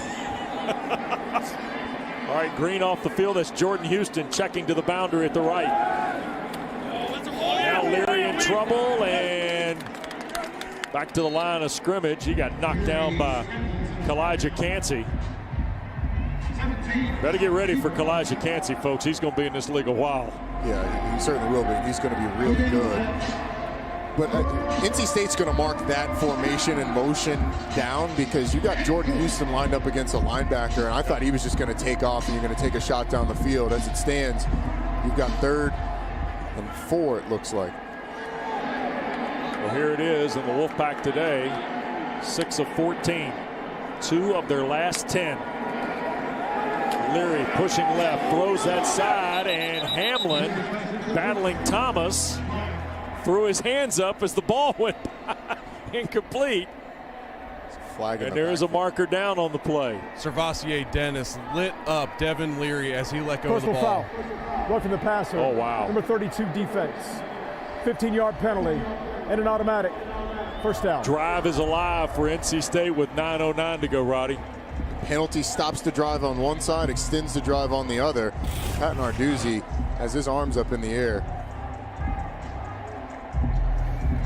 And honestly, I don't know. The hit certainly wasn't late. Sure. So the question is it targeting? It's not targeting. So what is the roughing the passer about that? I kind of agree with Pat Narduzzi, because it seems like that was just a you hit him too hard sort of deal. It wasn't a late hit, certainly. Leary's got Houston in the backfield and Pittsburgh. Crowd in the box. Little reverse. Here's Thomas. Remember, he tried to throw it last week, and he got knocked down behind the line that time by Paris Ford.